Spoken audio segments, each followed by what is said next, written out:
The suburban street was cloaked in silence. Houses stood in neat rows, their windows dark. A faint breeze rustled the trees. In the distance, a dog's bark rang out, sharp and sudden, before the silence pressed down once again. In the middle of the street, something shimmered. A high-pitched whine grew louder, sharp enough to make the air itself feel tense. Then, crack! A flash of light. When it faded, a strange, solitary cube sat on the asphalt. It was 5 meters tall, green and gelatinous. Its surface rippled like water. Dozens of eyes floated within, darting in every direction. Tentacles began to sprout, curling and uncurling, as if testing their surroundings. From a nearby window, a young boy stared, mouth open. His video game controller dangled from his hand. He blinked, unsure if he was dreaming. Then he leaned closer, his breath fogging the glass. He didn't call for his parents. Instead, he grabbed a flashlight and crept out of his room. The house was still, except for his father's faint snores. He slipped out the front door, the cold air biting his skin. The cube pulsed faintly as he approached. Its eyes swiveled to meet his gaze. He stopped, heart pounding, but the creature didn't move. "Hey," the boy whispered. His voice trembled. "What are you?" A tentacle stretched toward him, slowly, carefully. The boy froze, unsure what to do. The tentacle brushed his flashlight, then pulled back. The cube shivered and glowed faintly, almost like it was thinking. The boy smiled nervously. "You're not gonna eat me, are you?" The cube responded by forming something inside itself. A tiny flashlight, glowing like his own. It flickered, then dissolved. The boy's smile widened. "Cool," he said. The rumble of a car's engine came from further down the street. The boy looked over his shoulder, then back at the cube. "We can't stay here," he whispered. "Come on." The cube quivered, its tentacles retracting. The boy stepped back toward the house, motioning for it to follow. Behind the living room window, his sister watched. Her eyes were wide with disbelief. She ducked out of sight as the boy led the creature toward the shed. The shed creaked as the boy pushed the door open. It smelled of dust and old paint. Boxes were stacked high against the walls, and cobwebs clung to the corners. He waved the flashlight, cutting through the gloom. The cube hesitated at the threshold. Its tentacles curled close to its body. One of its eyes swiveled to the boy, as if waiting for permission. "It's okay," he whispered. "Nobody will find you here." Slowly, the cube slid inside, its gelatinous surface glimmering faintly, casting green light on the walls. The boy pulled the door shut behind them and sat cross-legged on the floor. The cube quivered, then settled. It stretched out a single tentacle, inching toward him. The boy flinched at first, but held his ground. The tentacle brushed his shoe, then stopped. The boy stared, his heart pounding in his chest. He reached out cautiously and tapped the tentacle with a fingertip. It felt cool, soft, and a little slimy. The cube pulsed faintly. Inside, one of the brains drifted to the surface. The boy's breath hitched. "What is that?" he muttered, shining a flashlight on it. The brain glowed faintly, its ridges perfectly formed. He leaned in, curious but uneasy. Without warning, the cube lunged at a stack of boxes. One of its tentacles shot out, wrapping around an old baseball mitt. Before the boy could react, the mitt was pulled into the cube and dissolved instantly. "Hey!" the boy shouted, scrambling to his feet. "That's mine!" Then, without warning, it shuddered violently, waves rippling across its surface. The mitt reappeared and was spat onto the floor, slimy but intact. The boy stared at it, his frustration fading into confusion. "Oh, you were hungry," he murmured. He crouched, picking up the mitt. "But you can't eat my stuff, okay?" The cube pulsed faintly, almost like it understood. Its eyes drifted downward, avoiding his gaze. The boy sighed, brushing slime off the mitt with his sleeve. "Guess you're not so bad." He sat back down, watching as the cube shifted slightly. Inside, another brain began to form. It floated upward, glowing softly. The boy frowned. "You grow those when you eat, don't you?" The cube didn't respond, but its surface rippled. the movement strangely calming. The boy rubbed his temples. What am I supposed to do with you? He whispered. Outside, the faint hum of an engine grew louder. The boy's head snapped toward the shed door. He scrambled to his feet and pressed his ear to the wood. A sleek, black van rolled down the street, moving slowly, its headlights off. Inside the shed, the cube quivered, as if sensing something. Its tentacles curled tighter, and its eyes darted frantically. The boy backed away from the door. They're looking for you, aren't they? He whispered. He turned to the cube. It was glowing brighter now, its anxiety palpable. The boy peeked out from the shed's small window. The black van had stopped just a few houses down. Two figures in dark uniforms stepped out, their movements precise and deliberate. They scanned the street with handheld devices, the faint glow of a monitor lighting up their faces. The boy knew that these weren't regular cops or neighbors out for a late-night stroll. Behind him, the cube shifted uneasily. It pressed against the far wall of the shed, its tentacles curling in tight spirals. Its glow dimmed, as if trying to make itself less noticeable. I think they're leaving, the boy whispered as he watched the agents walk further down the street. He glanced back at the cube. It glowed faintly, its movements calmer now. Close one, he whispered. The boy sat cross-legged on the shed floor, watching the cube with a mix of curiosity and unease. It had stopped quivering, its surface now eerily still. Inside, faint glimmers of light danced around the floating brains. The boy shone his flashlight on it, the beam refracting into faint green patterns on the walls. You're not from here, he said softly, more to himself than the creature. You got tossed here, didn't you? A wave moved over the cube. A single tentacle emerged, hovering near the boy but not touching him.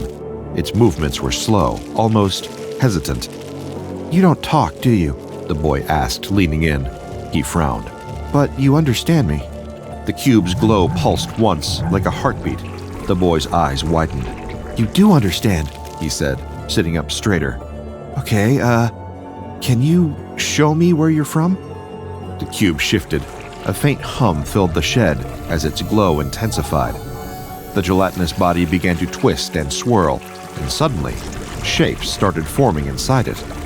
The boy's jaw dropped as an image appeared, a city made of golden towers connected by thin, silver bridges. The towers sparkled like they were alive, and faint, wispy figures moved between them. The scene flickered and rippled, but the boy could make out enough to feel its alien beauty. Whoa, he whispered. That's your home? The cube quivered, its glow softening. The boy stared at it, his excitement giving way to concern. How'd you get here? The image inside the cube changed. The golden city disappeared, replaced by a swirling, chaotic vortex. Lightning crackled through the scene, and the boy flinched as a loud crack echoed through the shed. The cube's surface moved violently, and the image dissolved into a glowing mess. Hey, it's okay, the boy said, his voice soothing. You don't have to show me if it's too much. The cube calmed, its glow dimming. The boy reached out cautiously, placing his hand against its surface. It was cool and soft, like touching a bag of water. He smiled faintly. You didn't mean to come here, huh? You're stuck. The cube pulsed once, slowly. Just then, the faint sound of the front doorbell rang out from the house. The boy froze, his stomach twisting. He glanced at the shed door. They're here. He scrambled to his feet, motioning frantically at the cube. Don't move, and definitely don't eat anything. The cube quivered faintly, as though acknowledging the command. The boy grabbed his flashlight and bolted toward the house. The boy slowed his steps as he neared the front door. His sister had already beaten him there, her hand on the doorknob, peering through the small frosted glass window. Who is it? She whispered, her voice tinged with both excitement and worry. I'll handle it, the boy whispered back, nudging her aside. He cracked the door open just enough to see who was outside. 2 Foundation agents stood on the porch. Their uniforms were pristine, their expressions sharp and professional. One of them, a tall woman with piercing eyes, held a clipboard. The other, a shorter man with a faint scar on his cheek, gripped a small device that beeped softly in his hand. Hello, the female agent said, her tone polite but firm. "Are your parents home?" The boy hesitated. They're busy," he lied. "What do you want?" The woman's gaze flicked to the man with the device, who glanced at the screen and gave her a slight nod. She turned back to the boy, her smile thin. "We're conducting a safety check in the area. There's been an incident nearby. Have you seen or heard anything unusual tonight?" Before the boy could answer, his sister piped up behind him. "Unusual? Like what?" The woman's smile tightened. "Anything out of the ordinary. Strange noises, lights, animals behaving oddly." The boy cleared his throat, trying to cut his sister off. "Nope, everything's normal here." The man with the device stepped forward slightly, his brow furrowed. "Mind if we come in? Just a quick look around." Panic surged through the boy. Before he could think of an excuse, a movement behind him caught his eye. He turned, his stomach flipping. It was their mother, or rather, what looked like their mother. SCP-2019 had taken her shape, standing silently behind them with an eerily perfect smile. The copy tilted its head slightly, as though waiting for direction. The boy's sister gasped, but quickly covered it with a cough. The boy stammered. Yeah, she lost her voice." The woman agent raised an eyebrow. "Lost her voice?" The boy nodded vigorously. She, swallowed a frog." His sister shot him a glare, and even the fake mother turned her smiling gaze toward him, silently chastising. The woman agent tilted her head, unconvinced. "Swallowed a frog?" The boy's sister quickly jumped in. "It was an accident. She's fine now, just can't talk." The agents exchanged a look. The man with the device stepped closer, his tone more direct. "We'll need to come inside and have a look around." The boy moved to block the doorway, his heart racing. "You can't. It's late, and..." Before he could finish, the agents tried to move forward. The boy's sister instinctively joined him, both of them standing firm in the doorway. The fake mother maintained her silent, smiling presence behind them. The man pressed against the door slightly, his voice stern. "Step aside, kids. This is official." A loud whoosh cut him off. The boy turned in time to see SCP-2019 manifesting something in the air. It shimmered into view, a massive bazooka, floating weightlessly. Its glowing barrel was aimed squarely at the agents. The agents froze, their hands hovering near their belts. "What the—" "Close the door," the boy shouted, grabbing his sister's arm. They slammed the door shut just as the agents lunged forward. The fake mother evaporated into green mist, dissolving into nothing. "Basement!" the boy yelled, pulling his sister along. SCP-2019 followed, its tentacles propelling it silently across the floor. They skidded to a stop at the basement door and darted inside, slamming it behind them. "Who is at the door?" Their real mother called from the backyard. Her voice was casual, but it froze them in place. A moment later, she appeared in the hallway, wiping her hands on her apron. She stopped when she saw the cube, her eyes widening. "What is that?" Before anyone could answer, she screamed. It was deafening. The boy flinched, covering his ears. His sister stood frozen, her eyes darting between their mother and SCP-2019. The cube recoiled slightly at the sound, its surface rippling in agitation. Its tentacles curled tightly against its body as its eyes spun wildly. "What is that?" their mother shrieked, backing into the hallway wall. "What did you bring into this house?" "Mom, stop!" the boy shouted, stepping between her and the creature. "It's not dangerous. It's scared." "Scared?" she snapped, her voice rising. "That thing is in my house, and you're telling me it's scared?" Behind them, SCP-2019 began to glow brighter. The boy turned to see its many eyes fixed on the basement door. Heavy footsteps echoed from the other side. "They're coming," he said, his voice low and urgent. He grabbed his sister's arm. "We need to hide." Their mother shook her head furiously. She had no intention of hiding. She headed toward the kitchen to call the police. "Mom, wait!" the boy pleaded, but it was too late. She caught one last glimpse of the cube and bolted down the hall. The boy clenched his fists, frustration mounting. "Great, just great." His sister tugged his sleeve, her voice shaking. "What do we do?" The boy looked at SCP-2019. Its glow was pulsing erratically. and one of its tentacles had begun probing the basement door, as if gauging the threat. He took a deep breath. We get it somewhere safe. If they catch it, I don't know what they'll do, but it won't be good. The basement door shook violently as a loud bang reverberated through the house. The agents were trying to force their way in. SCP-2019 backed away from the door, its glowing form flickering as though bracing for impact. Downstairs, the boy ordered, pulling his sister toward the stairs. SCP-2019 followed, its movements slow and deliberate. The basement was dim and cluttered. Old boxes and broken furniture were scattered around, leaving barely enough space to move. The boy grabbed a stack of blankets from a corner and tossed them over SCP-2019. It didn't do much to hide the creature, but it was better than nothing. Stay here, the boy whispered to SCP-2019. Don't move. The cube quivered faintly, its glow dimming as it settled into the corner. Its tentacles coiled tightly against its body, trembling with unease.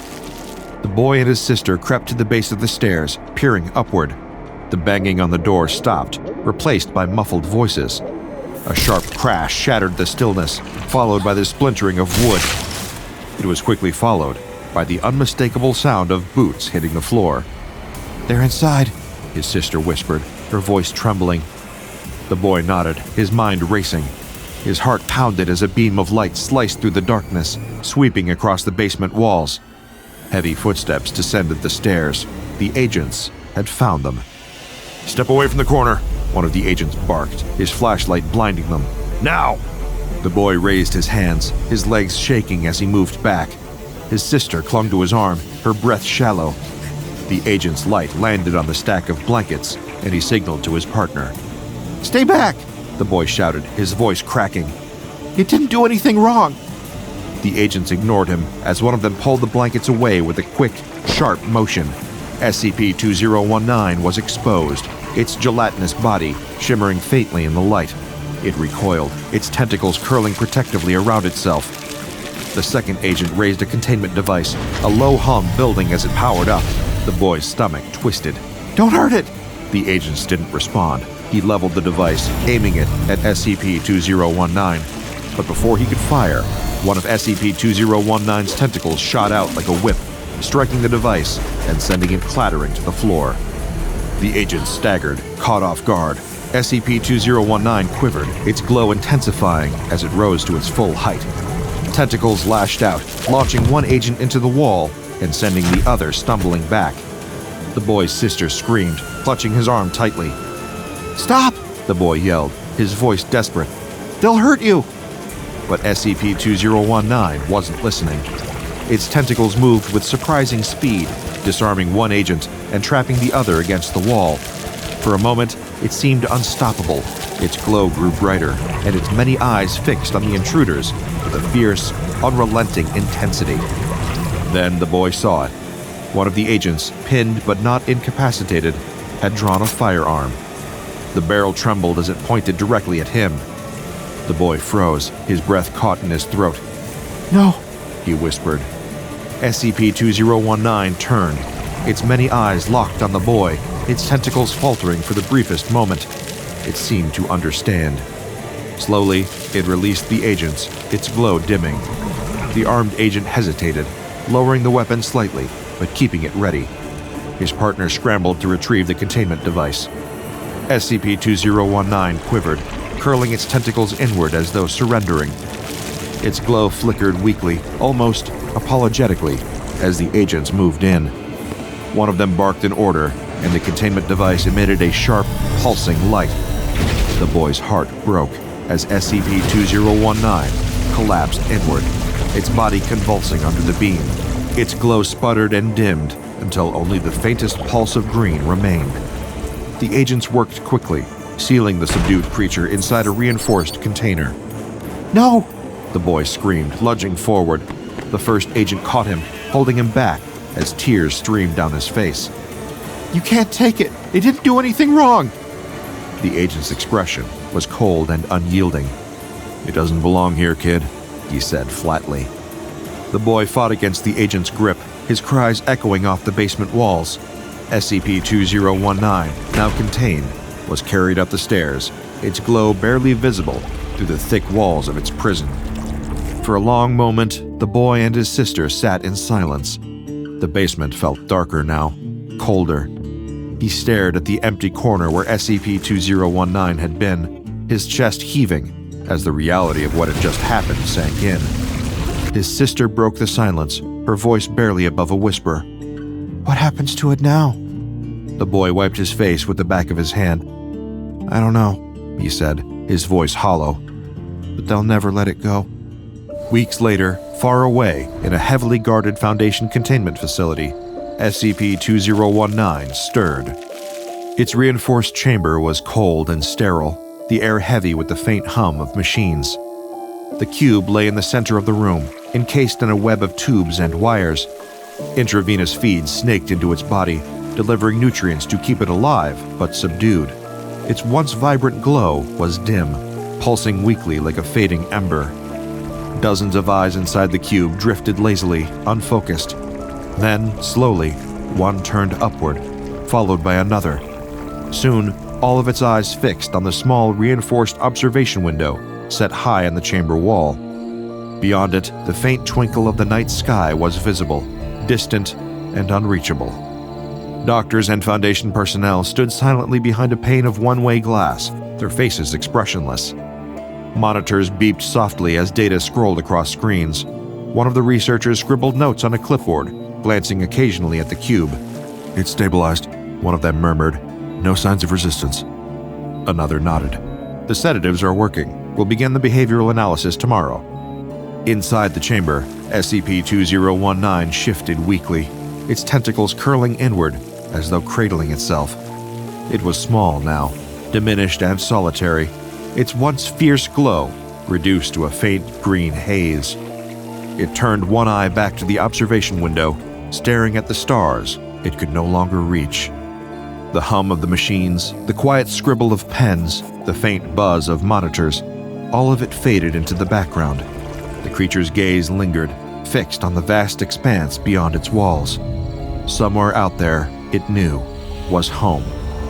A golden city with silver bridges, far beyond the reach of this cold and unfeeling place.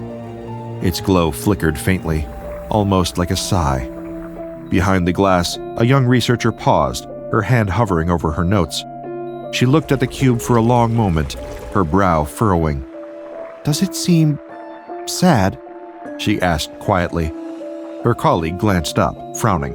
It's an anomaly, he replied, his tone brisk. It doesn't feel. The young researcher hesitated, then looked back at SCP-2019. She said nothing more, but her grip on the clipboard tightened. Inside the chamber, SCP-2019's eyes drifted downward, its glow dimming further.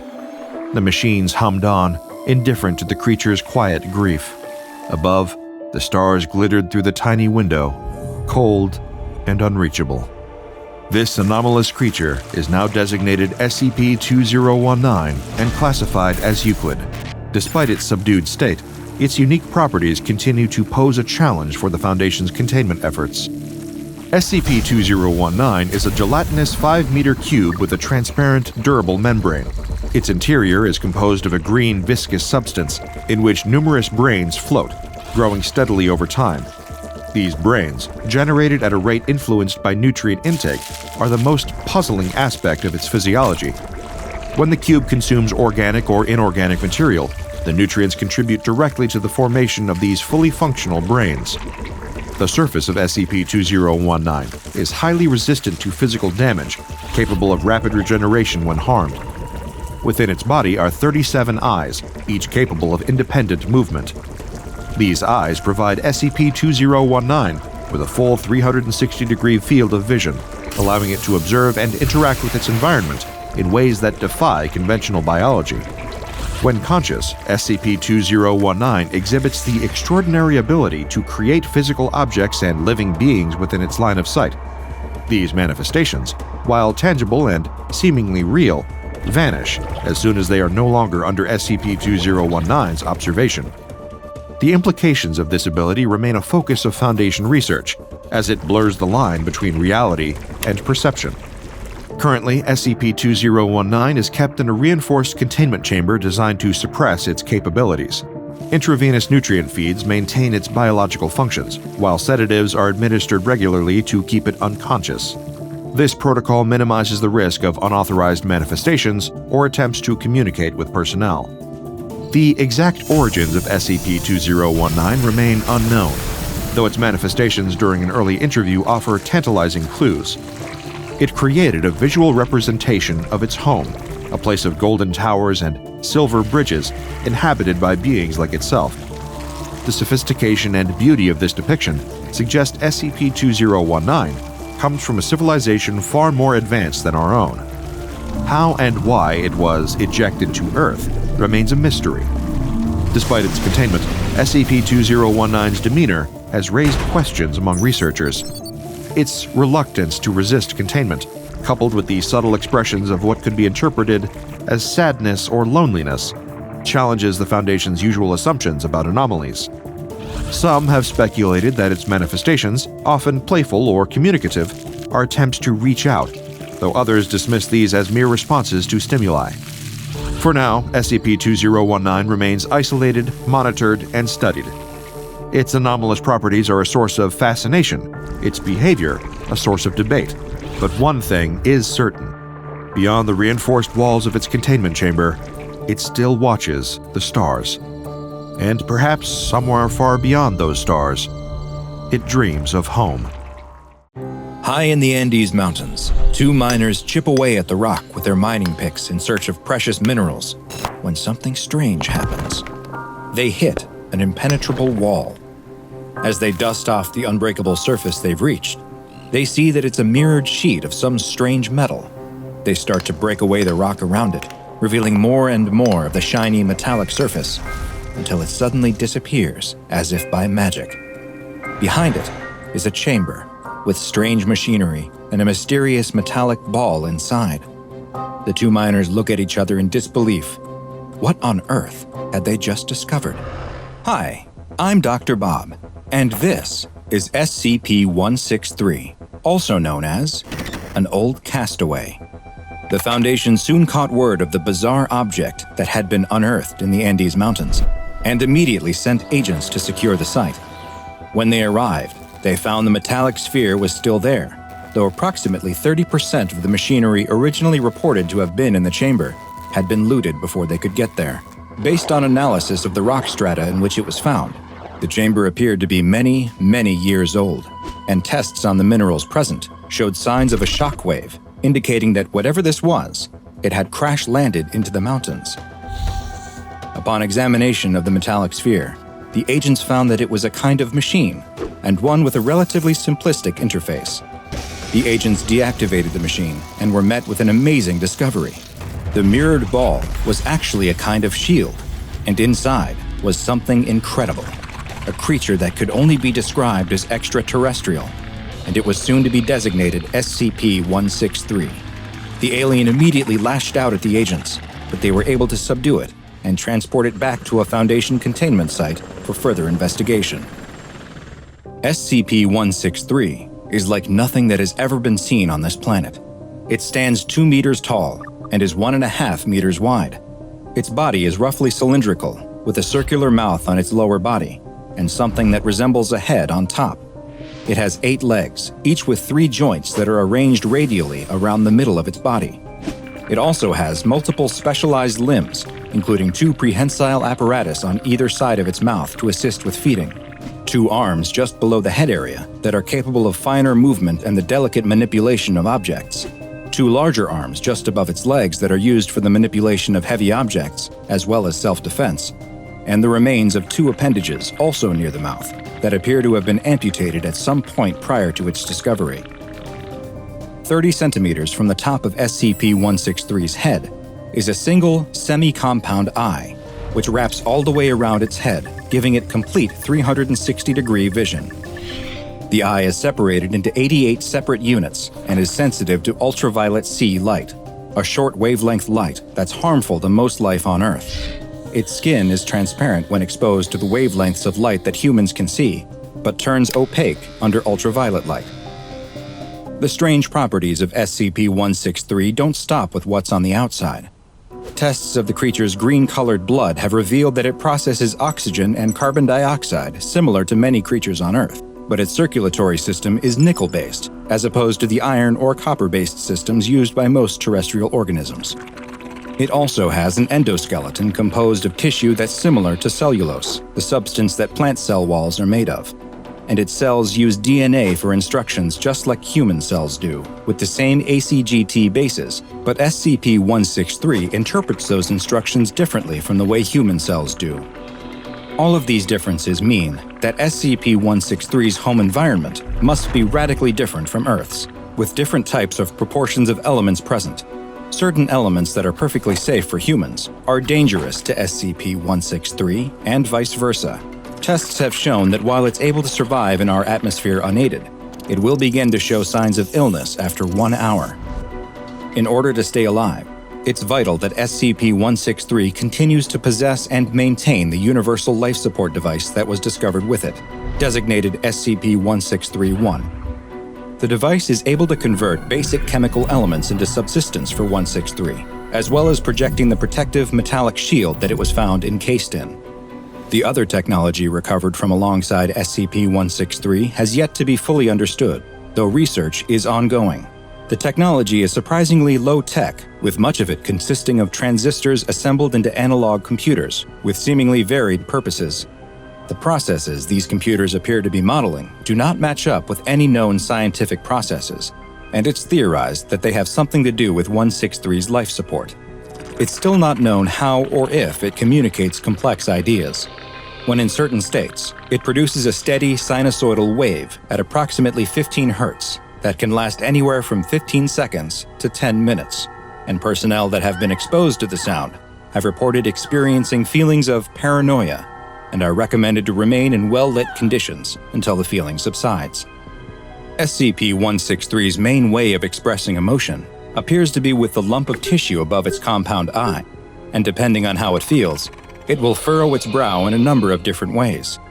It has also been shown to display a positive response to something by rapidly beating its delicate upper arms together, and a negative response by doing the same with its two powerful lower arms. SCP-163 is to be contained in an enclosure with rooms for living, dining, work, and sleep, as well as a receiving room with an airlock and seating that's appropriate for both 163 and a human researcher. The air in the enclosure is to be filtered and regularly checked for impurities, and there are 2 lighting systems, one that produces light within the human visible spectrum, and one producing ultraviolet light. Personnel are to wear isolation suits at all times when in the enclosure, to protect both themselves and SCP-163 from cross-contamination.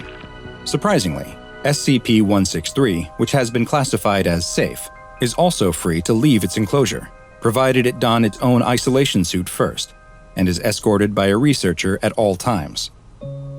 A number of experiments have been performed in an attempt to communicate with SCP-163, as well as determine its level of intelligence. In one test, a number of cards with images printed on them that depicted various human expressions and emotions were shown to 163. It did not appear to recognize any of them, but it did hold the 18th image shown up over the presiding researcher's faceplate. In another, it was given a test to see whether it was capable of selflessness and would offer help if given the chance. A researcher brought 2 wooden blocks and a box into 163's enclosure. The researcher opened the box and placed 1 block inside before closing the box. The researcher then tried to place the other block inside the box, acting as if they were struggling and couldn't figure out why the block wouldn't go inside the closed box. After watching for 10 seconds, SCP-163 assisted the researcher and opened the box, a result consistent with how human children behave when given the same test. But the most unexpected result of all came when a researcher brought a canvas, brushes, and a selection of ultraviolet-colored paints to 163's enclosure. 163 immediately began painting after being shown how, and soon produced a painting of an alien landscape with never-before-seen plants and animals. SCP-163 stared at the painting it had produced for 7 minutes before seeming to become angry, knocking the painting to the floor and retreating to a corner of its room. It furrowed the tissue on its head, indicating distress, and all attempts at communicating with it failed.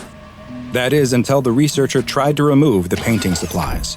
at which point SCP-163 beat its heavy arms together to indicate its unhappiness.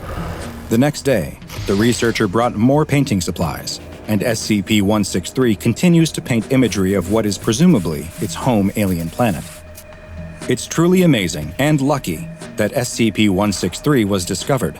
The Foundation is now monitoring all excavations of rock strata that are of similar age to the one 163 was discovered in. Perhaps one day another extraterrestrial will be discovered, offering 163 potentially a way home, or, at the very least, a friend. The trucker tumbles to the greasy floor of the diner, thrown out of his booth, only to come crashing down before he can regain his footing. He'd be climbing back to his feet, ready to square up to the patron who has just hurled him, but staring up at them has made him freeze on the spot. As he lies on the diner floor, the trucker's eyes lock on to the bizarre horror towering over him. It looks like a huge fleshy mess, more akin to a chewed-up wad of gum than a living being. It's nearly impossible to differentiate what parts of its head are facial features. Is the mouth right there in the center, or is it one of the various other strange and inexplicable orifices? Does it even have a mouth? And where are its eyes? Does it have the standard human too, or does it see by smelling sounds or tasting the air? And are those tusks? They are. The trucker has only stopped off for a hot cup of coffee and a bite to eat. Now he's facing off against a puzzling creature ripped straight out of a David Cronenberg movie. But then again, that's what he gets for stopping off at Freddy's Diner. It all begins a few moments prior. The trucker is at the wheel, exhausted but making good time on a long haul across the interstate. Thanks to life on the road, he's been lucky enough to see much more of the country than most, driving from the west coast to the east coast and back again plenty of times.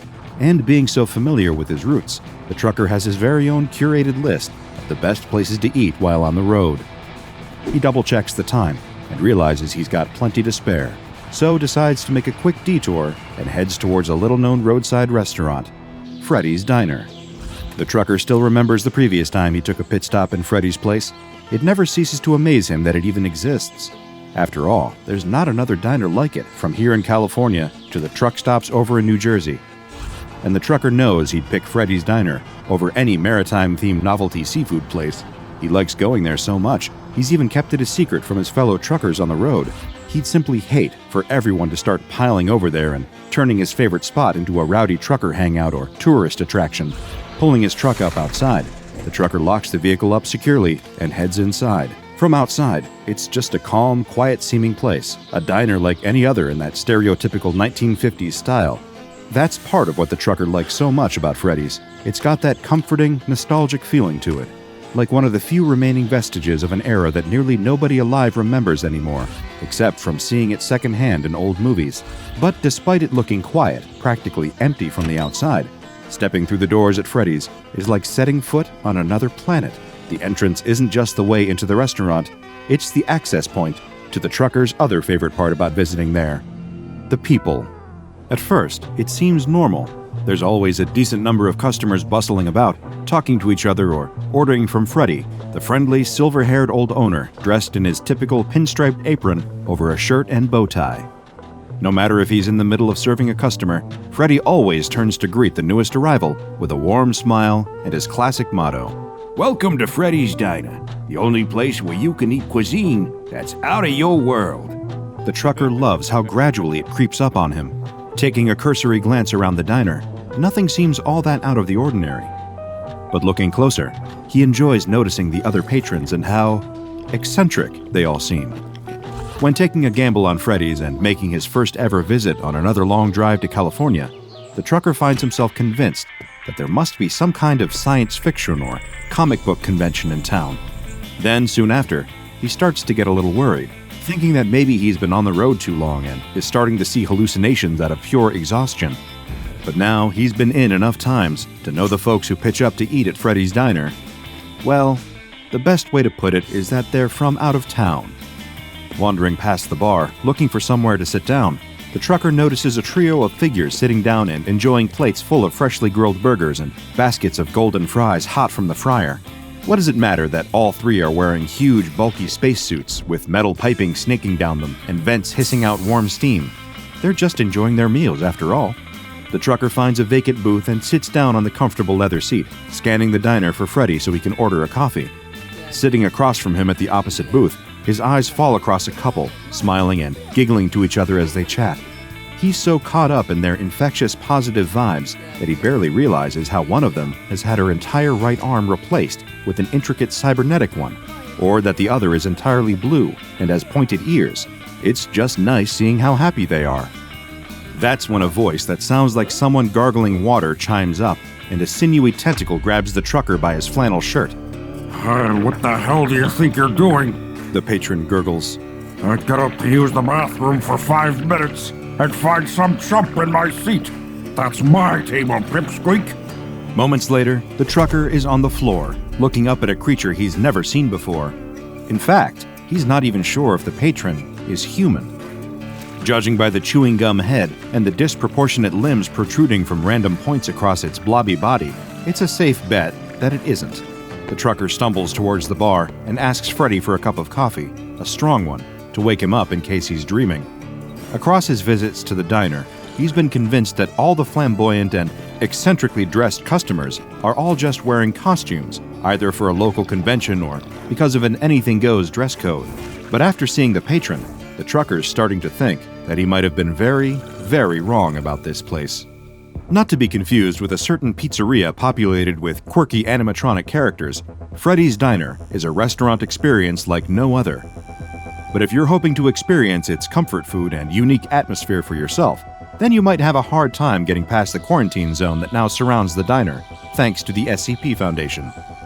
Technically, Freddy's Diner is still very much in business, although you're not likely to see anyone stepping through or out of the front doors anytime soon. Well, not from this dimension, at least. Before it would go on to be known as SCP-4258, the SCP Foundation learns of this seemingly innocuous restaurant 2 months after it first appears.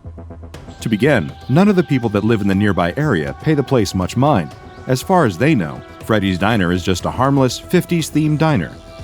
Each and every one of them remains totally unaware that their memories have been tampered with, so that as far as they're concerned, SCP-4258 feels like it's always been a local staple, despite only having been around for a few short months.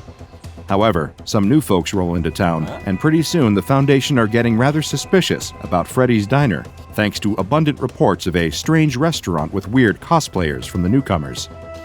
They send in an undercover agent to investigate, making sure to be as subtle as possible. After all, at this point, there's still every possibility that Freddy's Diner really is just a hotspot for cosplayers and other eccentrically dressed individuals. But if only things were that simple. Inside, the agent is greeted by familiar, nostalgic surroundings. Circular seated bar stools, black and white tiled floors like a chessboard underfoot, a jukebox in one corner blaring out hits from the likes of Chuck Berry and Elvis Presley. Even the menu has all the old classics on there. Thick, frothy milkshakes served in tall glasses, freshly made burgers and fries, the kind of food that fits the atmosphere of the 1950s. The thing that doesn't, of course, is the various, unusual customers that frequently eat at Freddy's Diner. Even without his extensive training in identifying anomalies, it doesn't take the Foundation's agent very long to realize that some of the people enjoying their meals inside SCP-4258 aren't all human. Some are. In fact, most of them do still resemble something close to humanoid. Although upon closer inspection, it would appear that almost everyone in the diner has widely different physiology. Even those that look mostly human on the outside aren't a perfect match, at least by our standards. That's because everyone who visits Freddy's Diner has come from a completely different reality. SCP-4258 isn't your average diner. It's an interdimensional diner. People from all across the multiverse have made their way to this specific restaurant for a bite, and it's definitely popular with those that visit. Freddy's Diner might be the only restaurant that can claim to be multiversally loved, frequented by customers from multiple different dimensions all at once. Some days, you might see little more to indicate this than a few patrons wearing weird clothing, the kind that you've never seen before. A sight like that is easy to write off as a bizarre fashion statement after all. But on other days, when you find yourself enjoying a classically made milkshake at the bar, when a 6.5-foot anthropomorphic slime creature sits down on the stool next to you, then it becomes a bit more apparent that Freddy's Diner is anything but ordinary. And the agent sent to investigate the place by the Foundation quickly gets that very same impression during his first visit. Perhaps in an effort not to get swept up in the wondrous Mos Eisley Cantina energy of SCP-4258, the agent approaches the bar and begins to conduct an impromptu interview in the field. He talks directly with an old gentleman who appears to be running the place, the sole worker and owner of the establishment, the man the diner is named after, Freddy, although he'll later become known as SCP-4258-1. Freddy greets the agent with the same charming, well-mannered demeanor as all his customers, before the agent starts trying to get to the bottom of what exactly the place is. It's a diner, Freddy tells him after a quick chuckle. They don't have these in your dimension, kid? The agent clarifies that there are indeed similar diners elsewhere in this dimension, although they aren't quite like Freddy's. The owner reassured the agent that he's only kidding, and then delivers the diner's motto, which apparently took him a century to come up with. Welcome to Freddy's Diner, the only place where you can eat cuisine that's out of your world. Being well versed in the anomalous and aware of the existence of other universes, it doesn't take the agent very long to figure out that this diner acts as some form of multiversal junction point, a nexus where various different worlds can intersect. But Freddy points out that's not exactly entirely correct, but the agent has at least grasped some of the core principle. More than happy to converse with his new customer, Freddy explains that his diner exists in what is known as Todash space. This, according to him, is the space between dimensions, and the door to SCP-4258 does indeed connect to all sorts of drastically different realities. As the agent takes a look through the diner windows, he notices a change in the scenery. Where there was once the familiar setting of Earth, there is now a wide, sprawling desert that seems to stretch endlessly into the horizon and beyond. Just then, a tall humanoid figure wearing a mask steps into Freddy's diner, wrapped in extravagant robes. Freddy greets the newcomer as Quarelf. He's clearly a regular customer. The agent returns to questioning the old man, curious as to how the diner actually functions, and hoping to gain as much intelligence on the matter as possible for the SCP Foundation. One of the main questions the agent wants answered is, if Freddy's diner exists between dimensions, how can the customers possibly pay for their meals? After all, even on Earth, there are multiple forms of currency with different competing values.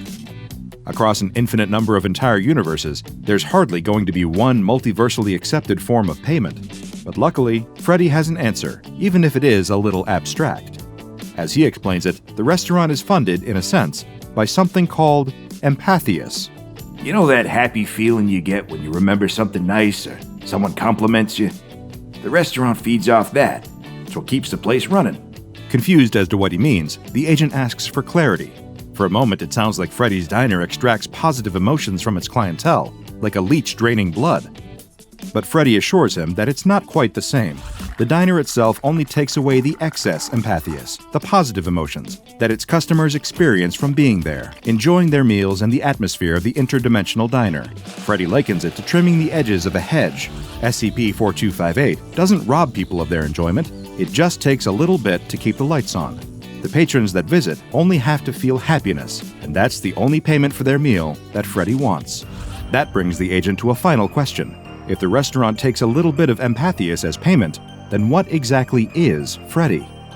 The owner chuckles and says that he's just an old man looking to make good food. Speaking of which, he offers to take the agent's order. Not wanting to be rude, the agent asks for a hamburger and fries to go. He tries to see if there are any other staff working in the kitchen, but there doesn't look to be anyone at all, save for a pair of transparent hands that place a plate down on the kitchen line. Foundation researchers conduct a few different tests on the food that the agent received from SCP-4258, but their analysis quickly reveals that there's nothing harmful about it at all. It's just a well-made burger. The agent is subsequently sent back to the diner to gather more information about it. This time, he's given instructions from the Foundation to change up his approach and speak with some of the customers instead, to see what they think of Freddy's diner. After all, despite his friendly demeanor, the old man could always be a liar, trying to cover up a more sinister nature to his restaurant, so he can lure in more unsuspecting people from across the multiverse. Although the agent has little reason to suspect anything untoward about SCP-4258, the Foundation is nothing if not thorough. During his second visit, the agent sits down with one of the customers enjoying a meal at Freddy's diner, a humanoid being whose body is composed entirely of different types of stone. Just from a cursory glance, there looks to be a mixture of basalt, granite, and limestone all over the entity, who introduces itself as Rock. The agent starts by remarking that the creature has a very interesting name. Everyone on Rock's world is named Rock. Pushing for more information on the creature's universe, the agent decides to ask if Rock's homeworld has a name, to which the reply is Rock. As far as the agent can attain from Rock's fairly blunt description, the stone entity originates from a universe that lacks any life forms with flesh and blood bodies, or squishies, as Rock refers to them. It also states, with a similar lack of descriptive detail, that its home universe also lacks anything resembling vegetation. There are no trees or plants, which means that the denizens of this dimension only eat Rock. Very delicious, yes. The agent submits a proposal to the Foundation for a third visit to Freddy's Diner, writing in his report that his latest interview has proven to be completely useless. Although it does at least provide one interesting detail about SCP-4258, besides all the facts about rocks.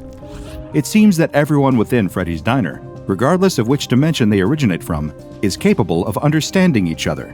It's almost like a multiversal translator is in effect within the restaurant itself to make it easier for Freddy and his patrons to communicate. Returning to SCP-4258 for a third time, the agent finds himself striking up a conversation with a rather familiar face. His own. Against the improbable odds of infinite different people across an infinite number of universes in an endless multiverse, the Foundation agent happens to bump into one of his own counterparts from an alternate reality. And for the most part, this alternate agent seems to be from a universe that is practically identical to the first agent's. The two men sit down and begin to have a friendly discussion almost immediately after entering Freddy's Diner. After all, it's likely that nobody else in the establishment is as familiar with each other as the pair of them are. The first agent is quick to remark at how strange this encounter is, even amongst his own years of experience at the SCP Foundation. Working with anomalies on a day-to-day basis is strange enough, but interviewing an alternate version of yourself has to be a jarring experience to say the least. The agent tries to establish any major differences between their two universes, asking his counterpart who he works for in his reality. The alternate agent explains that he also works for the SCP Foundation, or another version of it. So far, no differences. Next, the agent asks a more personal question. Is the alternate agent married? It turns out he is. As a matter of fact, they both are, and their wives are not only alternates of each other, but both versions of the couple have been together for 20 years. Next, the agent asks his interdimensional doppelganger to describe his world in more detail. More than happy to oblige, the alternate agent describes that in his universe, it is currently the 21st century. Most of the socio-economic issues faced in this dimension are the same as this one. Political corruption is rife. There are shortages of essentials like food and water in many countries, along with various other problems. But, the alternate remarks, there are good things there too, like Shark Week. That sounds fairly close to our world, the agent observes. Seems like there aren't any noticeable differences between the two. Guess not. Pretty funny, huh? His alternate reality counterpart replies. It is at this point during the interview that Freddy comes over to give the alternate agent his order. A burger and fries, presented in delicious fashion on a plate. Awesome, thanks, Fred, the alternate agent says before turning to his food. Time to chow down. Then, the alternate agent's jaw proceeds to unhinge, revealing multiple rows of razor-sharp teeth hidden behind the front-facing human set. He lifts up the plate and begins to violently consume the burger and fries he ordered. Having devoured the meal in a matter of minutes, the alternate agent then eats the plate his food was set out on, crunching down chunks of ceramic. Returning to the Foundation, the first agent later requests to be administered with amnestics. His request is denied. Two men walk through a hot, dusty tunnel carved right into the rock. Their torches cast just enough light to see that the walls are covered with strange hieroglyphics. They've been in many tombs before, but they've never seen markings like these before. They spot something up ahead, a person slumped against the wall. One of the men rushes over and sees that whoever this was, they've been here a very long time. Nothing is left but bones and a few scraps of cloth. As the man examines the skeleton, his partner calls him over. There's something he has to see. He's looking through a hole in the tunnel wall, and on the other side is an enormous cavern. In the middle of the giant room is the strangest sight either man has ever seen. An enormous upside-down pyramid that stretches down from the roof of the cave. They look at each other in amazement before running down deeper into the tunnel, sure that it will lead them to the pyramid and the incredible treasures it must have inside. They can see through more holes in the tunnel wall that they are getting closer and closer to the pyramid. Finally, they reach an entrance into the uppermost and widest part of the structure. As they enter the upside-down pyramid, they see that the passages are at least twice as high as any they've ever seen. and are covered with more of the strange markings. They start walking through the passageway and soon realize that there are numerous twists, turns, branching paths, and dead ends. It's a maze. The man turns to tell his friend that they should consider leaving and coming back with others, but he finds that he's all alone. They must have gotten separated at some point. He starts backtracking through the passages, turning this way and that, trying to retrace his steps. He abruptly stops, though, when he hears a strange noise. A metallic grinding sound fills the air. The man watches as the walls themselves start to move, shifting and rearranging themselves. Without warning, the open passage in front of him closes, sealing his path back. The man begins to scream. There's no answer to his cries. Panicked, he runs deeper and deeper into the maze, but try as he might, he can't find his friend, or the exit. How long has he been walking? Hours? Days? He can remember hearing the walls shift at least one other time. Exhausted, he sits down against the wall. He'll just take a little rest. Then it's back to work. He must be able to find his way out. He must escape. Hi, I'm Dr. Bob, and this is SCP-875, also known as War Criminals. SCP-875 is the designation the SCP Foundation has given to a massive underground pyramid whose exact location is a closely guarded secret. As of yet, no record of the pyramid's construction has been found in any historical documents, though there is evidence that suggests SCP-875 is a man-made structure. While the outside of SCP-875 is made of normal sandstone like the pyramids of Egypt, there is an inner layer composed of a metal alloy that is yet to be identified. The first floor of SCP-875 is accessible through a tunnel and contains a number of passageways that appear to have been built for entities much taller than humans.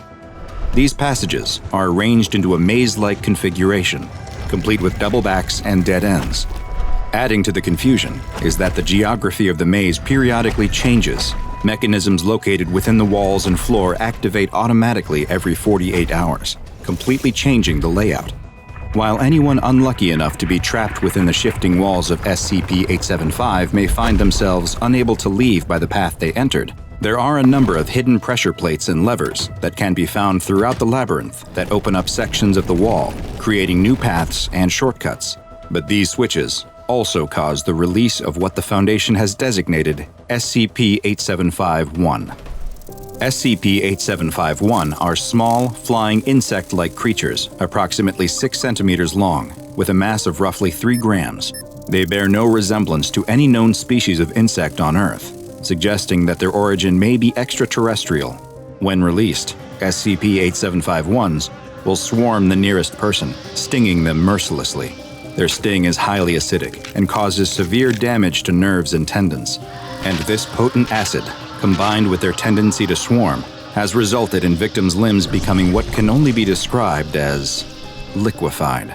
Previous uses of explosives within the pyramid have left openings to a lower second floor that are relatively easy to access, provided that the maze's current configuration allows the breaches to be reached. The main feature of the second floor is 4 large vats, each of which contains a clear liquid similar in appearance to normal water, that has been designated SCP-875-2. When humans are exposed to SCP-875-2, they experience effects similar to an amnestic, but with the added sensation of feeling both happy and satisfied. Following what look like maintenance tunnels on the second floor leads down to a third floor of the pyramid that is home to a large nuclear reactor. The reactor takes up most of the area of this level of the pyramid and appears to be self-cooling, with no evidence of a meltdown or other nuclear disaster having taken place. This reactor seems to be powering the rest of the pyramid, including the maze reorganizing mechanisms on the first floor, as well as what's hidden on the mysterious lowest level of SCP-875. Although there is no direct access to the 4th floor of the pyramid, tunneling through the floor of the 3rd level has revealed something incredible. Inside a small room are what look to be 10 separate cryogenic stasis chambers. The chambers are arranged in a circular formation, and strangest of all, they're all occupied. Inside each pod is a large insectoid creature roughly 3 meters tall and weighing 240 kilograms that have been designated SCP-875-3. 3 of the creatures appear to have died from their stasis chambers failing at some point in the past, and heavy decomposition has set in. Several other of the insectoid creatures are heavily damaged, though it is unknown if this is due to issues with the pods, or if they had sustained injuries prior to entering stasis. While it is not known what exactly these creatures are, where they came from, or if their origin is even terrestrial, examination and analysis of some of the images carved into the walls of SCP-875's first floor have provided interesting information. In one, two figures that bear a resemblance to SCP-8753 are depicted facing each other, with one appearing to be stabbing the other with a spear, implying some kind of violent conflict in the past. In the next, another figure that looks like SCP-8753 is shown presenting a stone slab to what looks to be a human dressed in the garb of ancient Egypt. The Egyptian is facing away from the insectoid, which might suggest a breakdown in communication or an unwillingness of the Egyptian to listen to the insectoid. The third image, though, shows two humanoid figures now bowing to the insectoid figure, next to an image of a chalice with a drop of liquid falling into it. This may represent SCP-8752, the amnestic liquid, and the way its effects were used to subdue this group of people. This hypothesis is further strengthened by a fourth image that shows an insectoid figure watching two humanoids pulling what looks like a large stone block with ropes. A fifth image shows the insectoid figure standing next to what looks like a dead humanoid, consuming a part of it. And finally, a sixth image depicts the insectoid inside of a small rectangle that may represent the stasis chambers found on the lowest level of the pyramid. Are these entities sleeping inside the stasis chambers the same ones depicted on the walls of the pyramid? Did they arrive on Earth and subjugate a group of humans, forcing them to build a monument that could contain their stasis chambers and keep them in a form of perennial living death? Perhaps this question has been answered by a mysterious transmission that was detected by the Foundation. Coming from an unknown source, the transmission was in English, but the grammar and word choice sounded like it was from someone who had only the most basic understanding of the language. The transmission, in no uncertain terms, demanded the return of the war criminals, and that if they were not returned, that 95% of the species would be made extinct. It then went on to describe a number of offenses perpetrated by these war criminals, including claims of massacres and cannibalism. Were the creatures in the bottom of SCP-875 convicts on the run, war criminals from another planet or even another reality, who had fled to Earth to escape justice? It may never be known for sure, as the message degraded and became unintelligible before it could finish. Due to its stable location and the relative ease with which the public can be kept away from it, SCP-875 has been classified as safe. Its location is marked as a military base on maps, with satellite images altered according to Procedure Watson 24. Civilians who approach the area are to be taken into Foundation custody and administered Class A amnestics. Research personnel are only allowed inside SCP-875 when accompanied by 2 security staff, and 6 maintenance personnel are to monitor the nuclear reactor at all times. If any staff are stung by instances of SCP-8751, they are to be treated on-site by medical personnel with alkali to neutralize the acidic stings. And in extreme cases, amputation of the affected limbs is authorized. In the event that an SCP-8753 specimen becomes active, security personnel are to subdue them in a non-fatal manner if possible, and transport them to a secure site for further research. Josiah watched from the porch as his mom climbed into the van, its sides covered in painted flowers and peace signs. She knelt in front of him one last time, ruffling his hair with a sad smile. "I'm sorry, Josiah," she said, her voice soft. "Love has to be free. It can't be bottled up in a marriage, you know?" She kissed his forehead, stood up, and waved as she climbed into the driver's seat. Josiah waved back, not feeling much at all. The van rattled away, leaving behind a cloud of dust and an empty driveway. But that was okay. The person Josiah really admired wasn't leaving. It was his dad, standing right next to him. Josiah's dad was an exterminator. To most people, it wasn't exactly a heroic job, but to Josiah, it was everything. His dad was the one people called when their homes were overrun, when ants built armies under the floorboards or roaches made a mess in the dark corners. He watched as his dad dealt with all kinds of pests without a shred of fear, and Josiah tagged along every weekend he could. He loved it. Even more, he loved being part of it. His dad even let him kill a few bugs sometimes, laughing when Josiah stomped them out. His dad gave him a nickname, Blug the Bug Killer, and Josiah wore it like a badge of honor. Years went by, and Josiah grew into that nickname. Josiah followed in his dad's footsteps, becoming an exterminator just like him. He got a job at National Pest Extermination Incorporated, and he loved it. It wasn't just about the work. It was the sense of power, the idea that he was the one people relied on to reclaim their space. Josiah dreamed of running his own extermination company one day, making his dad proud. He wasn't afraid to take risks either. He'd crush wasp nests with his bare hands just to prove he could handle it, laughing through the stings, all while his co-workers and clients looked on in shock. But Josiah never noticed their reactions. All he felt was power. Smashing those pests made him feel invincible, just like his dad had seemed all those years ago. Then came the day that changed everything. Josiah was working a job at an old cabin. Termites had turned the place into a crumbling disaster. He wasn't alone this time. A co-worker had come along, standing beside him as they looked at the empty, run-down cabin. "Looks like no one's home, Josiah," his co-worker said, glancing around nervously. "Maybe we should come back later?" But Josiah wasn't interested in waiting. He shook his head, muttering something about time being money, and marched right up to the door. Josiah stormed inside without a second thought, spray in one hand, lighter in the other. Flames shot across the dry wood, termites scattering in panic. Some caught fire, buzzing through the air in a frenzy. Josiah didn't care. He torched everything in sight. His co-worker stayed outside, watching in shock as the situation unraveled. The termites went into chaos, some on fire, buzzing through the air, others scattering in a frenzy. Josiah didn't stop. He kept going, screaming for them to bring it on, smashing and torching anything that moved. "Josiah, get out of there!" His partner's voice cracked, frantic. "The whole place is gonna blow!" But Josiah didn't hear him. He was cackling, a wild laugh echoing through the smoke-filled cabin as he watched the bugs scatter, some of them burning, others crushed under his boots. "Burn, you worthless pests!" he shouted, oblivious to everything else. His co-worker could only watch in horror as the flames roared louder, swallowing the cabin whole, and Josiah stood right in the middle of it. Flames licking at the walls, the ceiling giving way above him. Everything became a blur. Heat, smoke, the world caving in. He blinked, and suddenly, it was all gone. No fire, no collapsing cabin, no smoke clogging his lungs. Instead, Josiah found himself standing in a small shop. He looked around, eyes wide, taking in shelves packed with every extermination supply he could think of.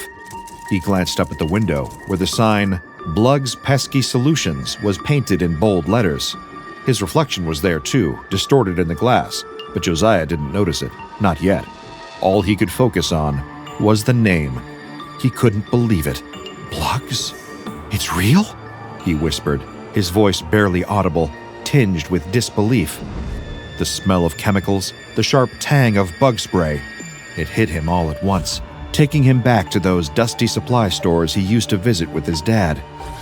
This was the shop he'd always dreamed of opening, the one he'd imagined owning someday. It was perfect. Too perfect. He felt disoriented, like he was drifting in a strange dream, but everything felt so incredibly real.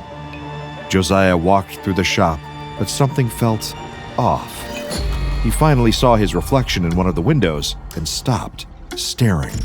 His face was gone, replaced by glossy, segmented eyes, black and unblinking, like an insect's. He looked down at his hands, only to realize they weren't hands anymore. Instead, they were sharp, jointed limbs, the frontmost of 4 insect-like legs, clicking slightly as he moved. His 2 hind legs, though strangely more humanoid in structure, still looked alien to him, covered in a hard, chitinous shell that glistened under the shop lights. Josiah felt the movement above his head, a twitching sensation, and realized he had long antennae, each one stretching out nearly as tall as he was. He stood there, towering at over 2 meters, looking like something out of a nightmare, an enormous bug, distorted into a humanoid form. Panic surged through him, but before he could react, the bell above the door chimed. A customer walked in, white cane tapping on the floor. Josiah swallowed his panic. He focused on what he knew: helping people, solving their pest problems. Hello, welcome to Blug's Pesky Solutions, where we'll provide you with swift solutions on the fly, Josiah said, trying to sound cheerful, his voice only quivering slightly. My name's Blug. How can I help you today? The customer smiled politely, unaware of anything unusual. They explained that they needed help with the bedbugs that had taken over their apartment. Josiah nodded, forcing a grin. Bedbugs, huh? Nasty little critters. But don't you worry, we'll get them sorted out in no time. He worked with his usual enthusiasm, pretending everything was fine, guiding the customer through possible solutions, the feeling of normalcy almost enough to calm him. And when the customer left, satisfied, Josiah allowed himself to believe it. Maybe it was all in his head. Maybe he wasn't really a bug. The second customer was different. Josiah was behind the shelves restocking when he heard the door chime. He stepped out to greet the new arrival, antennae twitching slightly as he moved. The moment the customer laid eyes on him, they froze, staring stiff as a board at the sight of this towering, sapient, insect-like figure. Josiah did his best to offer a reassuring smile, or whatever the equivalent of a smile was now, and launched into his usual speech.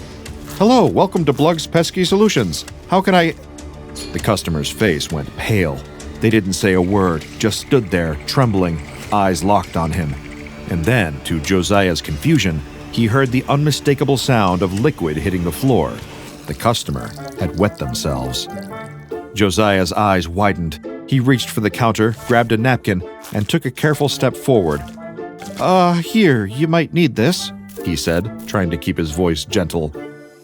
In response, the customer just screamed, a loud, piercing wail that made Josiah flinch. They turned and bolted, running out the door, their footsteps fading as they sprinted down the street. Josiah stood there, utterly befuddled. He turned back toward the front of the shop, catching another glimpse of himself in the glass window. His glossy, segmented eyes stared back at him, the long antennae swaying slightly, his insect legs braced against the floor. He swallowed, his mandibles clicking as unease settled deep in his chest. This appearance, this bizarre reflection, gnawed at him. But it couldn't be real, right? He couldn't be a giant bipedal bug. Could he? Josiah stood there, stunned. He turned back to his reflection in the glass and saw the truth. He was indeed a giant insect-like creature. Antennae twitched on his head. His legs were thin and jointed. His skin, or exoskeleton, was shiny like a beetle's shell. It didn't make sense. He couldn't be a bug. No, he was Blug, and he was an exterminator. Moments later, the shop door burst open again, and the customer returned, this time with a police officer in tow. The officer's eyes went wide as he took in the sight of Josiah, antennae twitching nervously, his jointed arms raised in a surrendering gesture. Whoa! Stay where you are! The officer barked, immediately drawing his weapon. Josiah's heart, or whatever was left of it, pounded in his chest. He raised his insect-like hands higher, trying to show he wasn't a threat. Wait, officer, I can explain. Josiah's voice wavered, sounding almost as alien as he looked. Get on the ground, now! The officer yelled, his eyes never leaving Josiah. The customer from earlier was standing behind the officer, pointing at Josiah, shaking visibly, as if urging the officer to do something, anything, to make this nightmare disappear. Please, this is just a misunderstanding, Josiah said, antennae drooping as he slowly tried to move back. He could hear the officer calling for backup into his radio, reporting that he had some kind of giant bug that was definitely not human. Not human? He flinched at the officer's harsh description, the words cutting deeper than any sting. He could feel the shame creeping over him, hot and suffocating. He just wanted the earth to open up and swallow him whole, anything to make this humiliation stop. How could this be real? How could he be something so monstrous that even the police looked at him like a threat? Please, he whispered, his voice breaking. But the officer's glare never softened, the barrel of his gun never lowering. All Josiah could do was stand there, feeling smaller than he ever had, wishing he could disappear. And then, just like that, everything vanished. The shop, The officer, the shelves, all of it gone in an instant. Josiah felt himself blink out of existence along with it, leaving behind only emptiness and confusion. But what the police officer witnessed that day wasn't a misunderstanding. It was the discovery of something much more dangerous. Josiah, once a man, was no longer just a person. He was something far stranger. Shortly after the incident, Blug's pesky solutions caught the attention of the SCP Foundation, following reports of a vanishing shop with an insect-like humanoid at the helm. It didn't take long for the Foundation to begin investigating and classify the anomaly as SCP-7386. Foundation agents initially monitored the anomaly for several weeks, observing the demanifestation and remanifestation patterns. Each time the shop appeared, it would replace an existing building, only to vanish again when its true nature was revealed. SCP-7386 doesn't have a fixed location. Instead, it pops up randomly around the world, replacing another store in the area. One day, it may show up in a shopping plaza in Cape Town, and the next, it could appear in a strip mall in Colorado. It never stays in one spot for long. Once Josiah's shop disappears, the original store reappears as if nothing had happened. Inside, the shop always looks the same. It has a single floor with aisles packed with every product imaginable for dealing with pests, especially insects. There's a small office area and a counter for Josiah to assist his customers. Josiah is the sole worker, and if asked, he tells everyone he owns the shop and runs it just as he had always dreamed. Josiah, or SCP-7386-1, stands over 2 meters tall, with long antennae nearly as long as his body. His 4 front legs are jointed like an insect's, while his 2 hind legs remain more humanoid, making his movements surprisingly smooth. He looks like a bizarre blend of man and cerambicid beetle, but he still acts like the enthusiastic exterminator he once was. When dealing with customers, SCP-7386-1 is friendly, almost overly eager, so long as no one mentions his insectoid appearance. If someone does, his demeanor shifts to anger and distress, triggering another demanifestation. The Foundation knows better than to provoke him. Although accounts of unusual phenomena potentially linked to SCP-7386 stretch back to the late 1990s, the Foundation first formally identified SCP-7386 during its manifestation in Cape Town on October 12, 2023. Foundation agents stationed nearby quickly reported it, and a squad was dispatched to try and contain it. But before they could do anything, the shop, along with SCP-7386-1, vanished, demanifesting right before their eyes. They soon realized that whenever anyone commented on SCP-7386-1's bug-like appearance or tried to force him out of the shop, the whole place would vanish without a trace. Anyone still inside during a demanifestation? Well, they would disappear too, never to be seen again.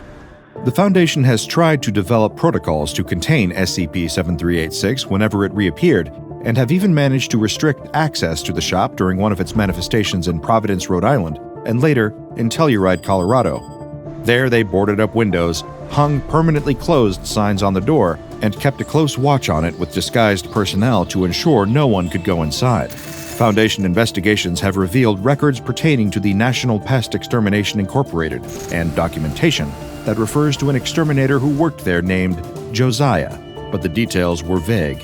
The Foundation continues to dig into those old logs, trying to piece together the story of how a man turned into something so monstrous, yet still clung to the only life he ever knew, running a pest control shop, even if he is now more pest than human.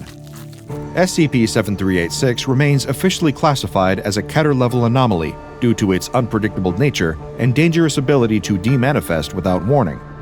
And since SCP-7386-1 displays highly volatile emotional responses when confronted about his transformation, the SCP Foundation maintains strict containment protocols for SCP-7386.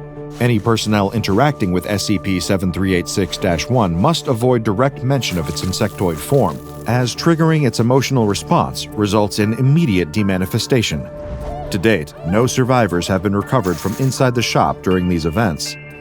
SCP-7386 remains uncontained, and its unpredictable manifestations continue to pose a constant threat to public safety. A young man is in the middle of one of his regular night jogs through the park. He loves running through this park at night. It's dark, the air is cool, and the sounds of the city that surround the park disappear, offering peace, quiet, and a small reprieve from the busy world. He jogs along a path that winds through the park and starts upon a section that is surrounded on both sides by tall trees. He follows the path around a sharp bend and is stopped in his tracks. Standing there, in the middle of the track, is a figure. It has its back to him and isn't moving. He's tall and so uniformly black that he almost disappears into the night. Whoever or whatever this is, he's scared of it. But the creature doesn't move, and neither does he. He's frozen, unsure of what to do, when the creature suddenly turns his head towards him, revealing a pair of bright, glowing eyes. The runner is so terrified he can't even scream. He falls and crawls backwards in the dirt, trying to get away from the creature. The creature turns its body towards him and begins stepping forward. The runner scrambles to his feet and runs. He's sprinting as hard and as fast as he can, adrenaline pumping, heart pounding, trying to put as much distance as he can between himself and that thing. His muscles burn, his lungs ache, but he can't stop. Finally, he's back at his house. He bursts through the door, locking and bolting it behind him.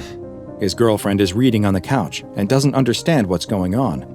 After struggling to catch his breath, he tries to explain what he saw on the path, but his girlfriend just laughs. A giant man with glowing eyes. He was just seeing things in the dark. It was probably a dog, nothing that would justify the panic he was now in. The next day, he's left wondering if he really was mistaken. Those piercing, glowing eyes are burned into his mind, though. Maybe his girlfriend was right, and it really was just a dog. Yes, that must be it. His mind was just playing tricks on him in the dark. Even so, he's going to stick to running inside, at least for a little while. But he soon finds that he's having a hard time. He notices that he's running out of breath much quicker than normal. Is he coming down with something? He doesn't feel sick, but then why is he suddenly so weak? 2 weeks have passed since he saw something in the park. No one he brought it up to, not his friends, not his co-workers, have ever heard of such a thing, and no one seemed like they believed him either. At this point, he is feeling sure that he really did imagine it, but he can't get that image of whatever it was out of his head. He can't keep running on a treadmill forever, though. He misses his night runs. It's time to get over his fear. He's running through the park again, enjoying the silence and the light breeze on his skin. He continues down the path, acutely aware that he's getting closer and closer to the spot where he saw that thing before. He can't stop, though. He has to prove to everyone that he's not afraid. He has to prove it to himself. He reaches the part of the path that runs through the tall trees. Just like before, the sounds of the city melt away, the only sound coming from his steady, heavy breathing. He follows the winding path and feels his heart starting to race, but he has to keep going.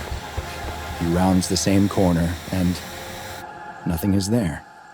He slows to a stop. Of course nothing is here. Nothing ever was. He really did imagine it. Or did he? Buongiorno. Today's file comes from the Italian branch of the SCP Foundation, SCP-015-IT, also known as The Boogeyman. SCP-015-IT is a humanoid entity that stands just under 2 meters tall. Its body is devoid of any hair, and its dark, black skin absorbs 98% of all light, making it virtually invisible in low light. Its head lacks a nose or ears, but these missing features are hardly noticed, because if you see 015-IT, its eyes are what demand all of your attention. While the Boogeyman's skin is completely black, its eyes contain light-producing organs on the irises, causing them to glow in the dark, like a deep-sea predator. Its mouth contains 8 pointed teeth on both the upper and lower jaws, and a long 28-centimeter forked tongue. The 2 tips of its tongue each have a hollow needle-like organ that leads straight into its esophagus. More on what it does with that specialized biological feature soon. Physically, SCP-015-IT is rather slight, but it is surprisingly strong and easily able to overpower an adult human. Its skinny arms are much longer than an average human's, and each of its 4 fingers ends in a razor-sharp claw. It has also been shown to be quite resistant to physical injuries and possesses the ability to heal wounds and damage to internal organs at a hyper-accelerated rate. SCP-015-IT is primarily active at night which is unsurprising given its skin's natural camouflage in the dark. The boogeyman hunts mammals, with humans being its preferred prey, but it does not feed on flesh. Instead, SCP-015-IT draws its sustenance from the adrenaline and noradrenaline produced by its quarry. Adrenaline and noradrenaline are chemicals the body produces to increase heart rate, blood flow, and provide more energy to the muscles in moments of stress, or in the case of SCP-015-IT, extreme fear. And it has developed a hunting method to cause this exact reaction in humans. 015-IT will usually hide in dark spots, trying to keep out of sight as much as possible as it stalks its next victim. If it has been able to remain unseen, it will wait for a moment when its prey has become distracted so it can silently approach them. Once close enough, it will leap towards its unaware victim, grab them, and quickly bite them on the side of the torso, near where the adrenal gland is located. It uses its large teeth to anchor its mouth in place, as it uses the needles on its forked tongue to probe into their body. With one needle, it pierces directly into the adrenal gland and begins draining the blood that is now rich with fear-induced adrenaline. At the exact same time, the other needle releases a mild sedative, allowing 015-IT to feed and then depart without risk as the victim remains immobile. Another anomalous effect occurs when someone is unlucky enough to actually see the boogeyman. Roughly 2 weeks after observing the creature, the person who saw it will begin experiencing various detrimental mental effects, including hallucinations and panic attacks. Some will also begin to experience physical issues, most often damage to the cardiovascular system. It is unknown why exactly these mental and physical effects occur, but it is theorized that SCP-015-IT may use it as a way to weaken certain prey that it considers too strong or potentially dangerous. In 2011, the boogeyman was actually contained, but not by the SCP Foundation. The Brotherhood of St. George's Knights is a secret order in the Catholic Church that was created by the Pope in the year 453 to either contain or eliminate all anomalies, and it was this group that first captured SCP-015-IT, which they designated as Dia 212, in line with their own classification system. While it was in their containment, they made a number of discoveries about the creature that they labeled as a shadow demon. First, they found that while it feeds on the fear of its victims by ingesting their blood, it doesn't actually require this to survive. Dia 212, as they call it, is an unstable entity, and feeding allows it to maintain its physical shape in our reality. In addition to its impressive physical strength, the boogeyman is also quite intelligent, as seen by its ability to successfully hunt, attack, and escape from humans. Strangely, it also appears to be resistant to weapons which have been blessed, causing only a fraction of the physical damage that they should when compared to a similar, non-holy version.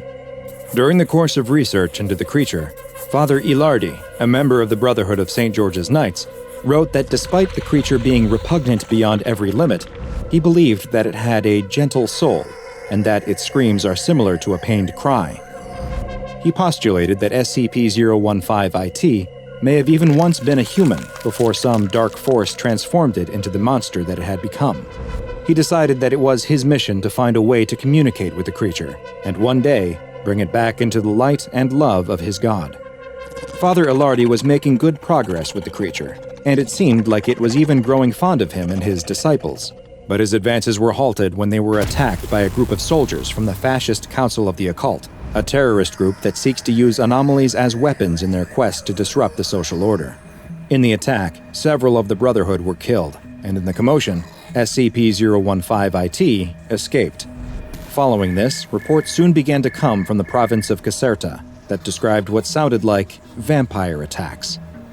A mobile task force was sent to the area, and while 015-IT was initially able to make use of its various physical abilities to evade and escape capture, it was eventually shot with a transmitter that allowed it to be tracked. The Italian mobile task force was able to surround the creature, but fearing being contained again, it responded with a level of violence that it had not been thought capable of. Several members of the task force were killed in the line of duty before the boogeyman could finally be subdued. Today, SCP-015-IT is contained at Site Vittoria in the Emilia-Romagna region of Italy. Since this anomaly is both sentient and highly unpredictable in its behavior, it has been classified as Euclid. It is kept in a standard humanoid entity containment cell and is monitored by video cameras and infrared sensors at all times. Due to the light-absorbing properties of its skin, its cell and the adjacent corridors are painted white and are to be kept well lit at all times. Twice a day, SCP-015-IT is given a normal domestic pig that it is allowed to feed on. Any personnel assigned to 015-IT duty must undergo a psychological assessment on a weekly basis, and, regardless of the results, must be cycled out after 3 months of exposure to the Boogeyman. The turrets aim at the man caught in the blinding beams of light. With the click of a button, they will fill him with enough bullets to kill an elephant twice. The man just coughs a couple of times, trying to get rid of the itching in the back of his throat, but it just won't shift. He coughs harder, and a puff of tiny floating particles drifts out of his open mouth. Trying his best to focus his eyes on the glaring light, the man stares at them. He's feeling lightheaded. It's either really hot here, or he's not very well. But that tickling feeling is still there at the back of his throat. He coughs harder and harder, trying to dislodge whatever it is, but it only seems to make it worse. He retches, feeling something tickling his gag reflex. A voice shouts at him to keep moving through the earpiece. It tells him there are turrets trained on the back of his head, ready to blow his brains out at any moment if he decides not to obey orders. For some reason, things are not right here. He takes a step and feels his leg wobbling beneath him. His insides feel scratchy and tense. It's as if something is working its way through his limbs, spreading and expanding. He takes another step and almost falls over. More of those tiny particles spill out of his mouth with every breath, floating all around him in the air, but he can barely see them at all now. His eyes won't focus, no matter how hard he strains them. It's as if there's a layer forming over the top of them. He has to keep moving. The disembodied voice is shouting at him, barking orders, but the words make less and less sense with every passing second, and the tickling in his throat. He retches, and this time feels something shift and slide within himself, forcing its way up his windpipe and flattening his tongue to the bottom of his mouth. The force of the movement knocks him off balance, and he tumbles to his side, landing against something solid. With the few vestiges of effort that he can muster, he stares at his reflection in the mirror of the car door.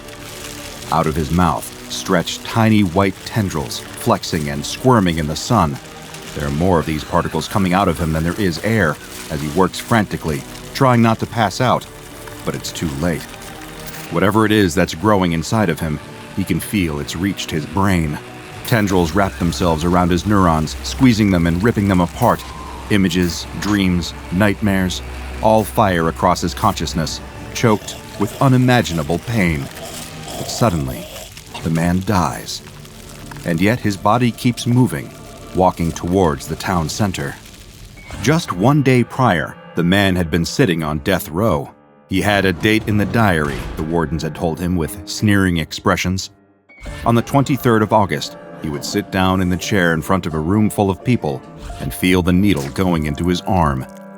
He didn't really have anyone to talk to about it and was quite happy in a lot of ways. He didn't have to deal with questions like, "Are you at peace with it?" or "How does it feel knowing when you will die?" He didn't really have an answer to any of those questions and didn't really want to spend the time thinking about it to come up with one. He'd stuck to his story from the moment the police arrested him, and he would continue sticking to it until the moment the needle went into his skin. Not guilty. So when a group of suits turned up outside his cell, saying they were there to take him away, he can be forgiven for having just a little bit of hope. Maybe his appeal had been heard. Maybe this was it, his chance at a new life. The man believed that as they bundled him into the back of a van and drove him across the state. He believed that as he was made to sleep on the floor of a local motel with 2 black-suited men watching him. He'd even chosen to believe that when they turned up at Site 4341. But as the man stands there with an earpiece in his ear and several turrets aimed squarely at his back, he has to let go of his hope. He doesn't know who these people are or why they've brought him here. They must be the FBI or something. The only thing they've told him is that he has to walk in a straight line. That's it. He's standing in an airlock, the kind you see in movies about aliens. On the other side of the glass panes is what looks like an empty road. Somewhere ahead of him, there's a town.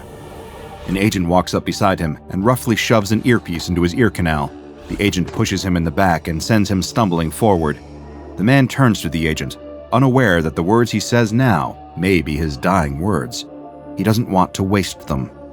He claims He didn't do it. He's an innocent man. Always has been.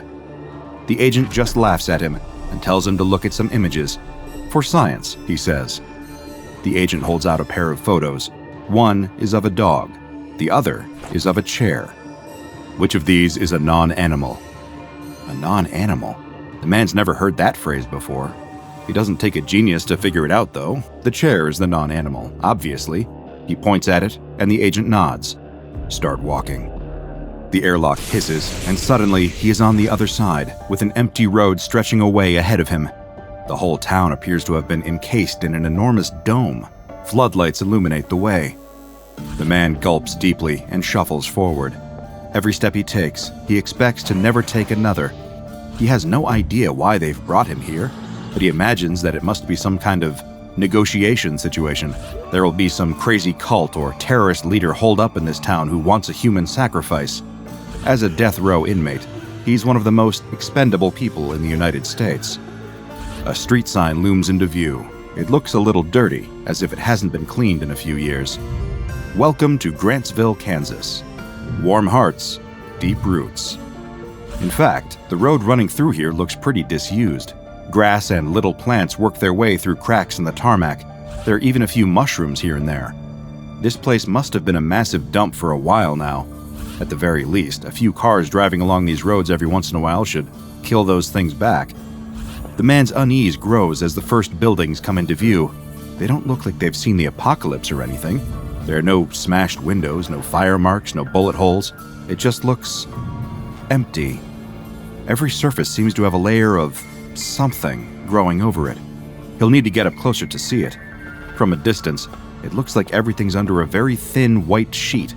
But as he approaches a brick wall and stares at it intently, he realizes that it's some kind of pollen or spores that cling to all the surfaces. That doesn't make much sense either. Surely a gentle breeze would be enough to blow the layers of buildup off the buildings. It must just be pollen season around here. There's probably a giant cedar forest nearby where all the trees have released at the same time. That'll be it. The voice in his ear commands him to keep moving forward. If he stops again, he will be shot. For a second, walking through the peace and quiet, without four walls and jail bars around him, the man had almost forgotten that he was about to die. He'd almost, for a split second, felt like he was free. He follows orders, walking further and further forward, looking around in all directions. Again, there's no sign of an apocalypse. The cars are all parked neatly on the sides of the street. There's no graffiti, no signs of a struggle. Yet there doesn't seem to be a single person around. Actually, it's more than that. The man's blood suddenly runs cold with the realization. The reason it's so quiet and peaceful out here is that he can't hear any birds. And suddenly, he notices another thing that's off. If this place has been abandoned as long as it seems to have been abandoned, where are all the spider webs? Why aren't the bins teeming with insects? Why aren't there stray cats and dogs wandering through the streets? Just how alone is he? A sound to his right makes him jump out of his skin. It's the first thing he's heard aside from his own footsteps and breathing in the previous half hour of walking. It sounded like something deflating, like puncturing a tractor tire and listening to the air slowly wheeze out. It had come from behind the house to his right. He's about to stray off course when suddenly he remembers the warning that had been barked into his ear. If he diverts in any way from his mission, they will shoot him in the head. But as if on cue, the voice crackles back into his ear. We've detected movement around the back of the building to your right. We would like you to go around the side of the house and investigate the sound. The man asks about the noise. What exactly was it? Again, silence over his radio.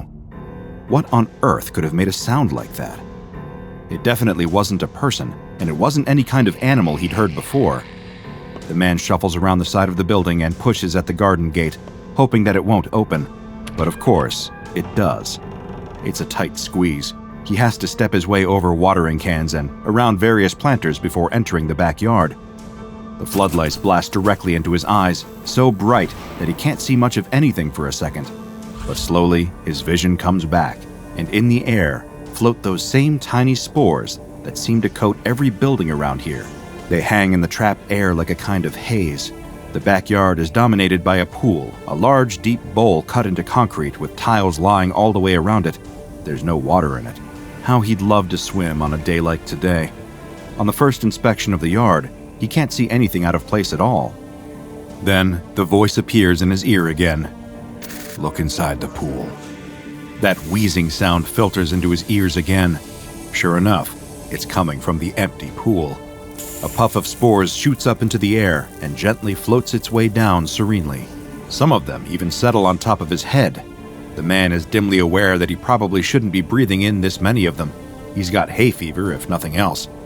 But the hammering fear as he approaches the pool is too much for him to ignore. He peers over the edge. Lying on the bottom of the pool is a man, bloated and fat. Except he's not a man at all. Whatever he isn't human. Dressed in pool shorts and lying on a half-deflated flamingo, the not man looks more like some kind of fungus or mold. What parts of his skin are still visible have been replaced by a waxy sheen. Most of it is hidden behind a thick layer of fur and unnatural growth. He must have died a long time ago and had plenty of time to decompose down here. The man feels sick to his stomach.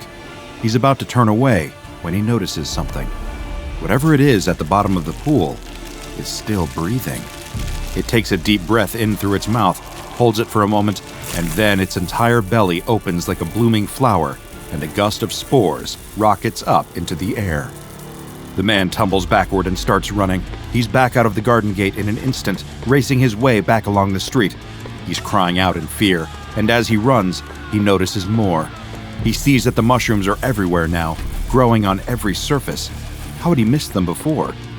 Through lounge windows and between the backs of cars, he spots what used to be people all around him. Only they're not people. Not anymore. A dead dog blocks the path in front of him. Out of its hindquarters has grown a set of finger-like mushrooms almost 6 feet tall. They seem to wrestle and flex as he runs toward them, somehow aware of his presence.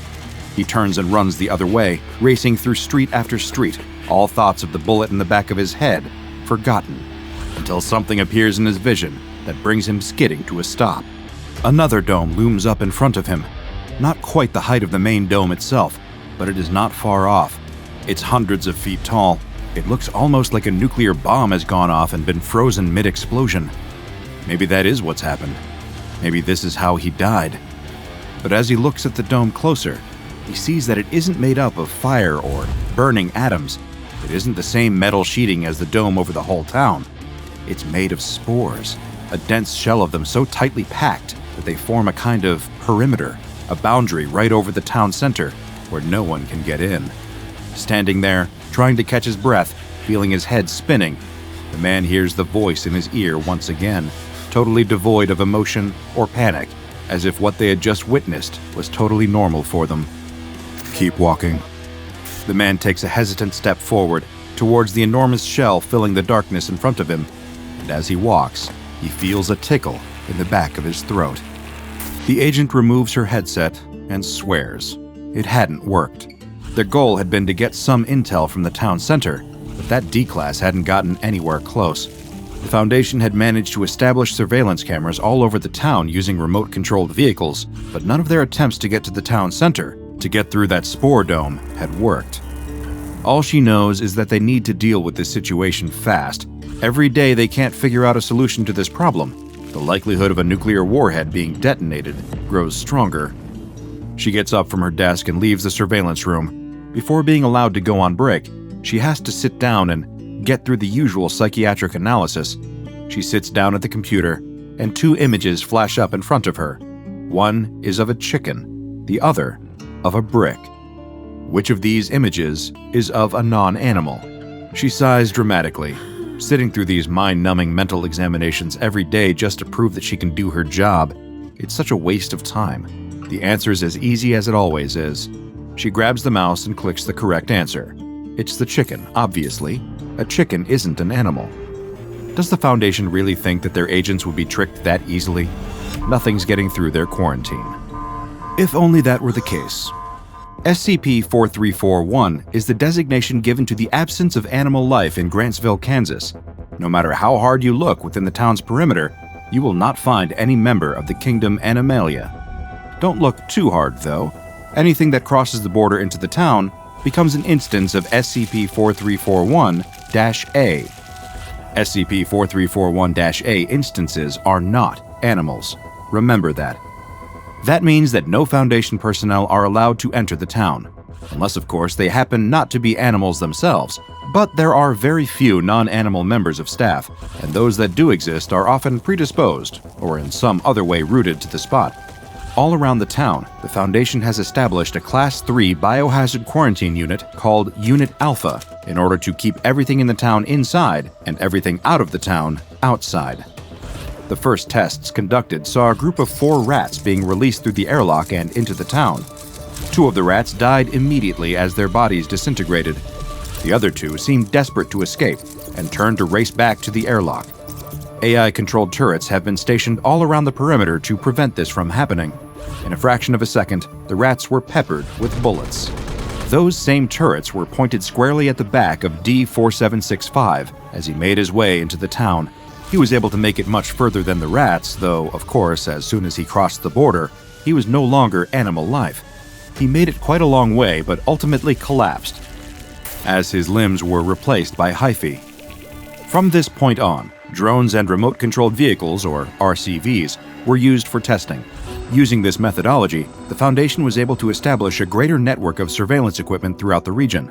However, all RCVs eventually stopped working, as microstructures similar to those found in fungi started to grow inside of them, replacing axles and internal components. A drone was sent to survey the local townspeople who were still present, though, of course, none of them are animal life anymore. Jonathan Brams was found inside his home, but when researchers attempted to make contact, he underwent binary fission so rapidly that the drone was trapped beneath a pile of Jonathan Brams.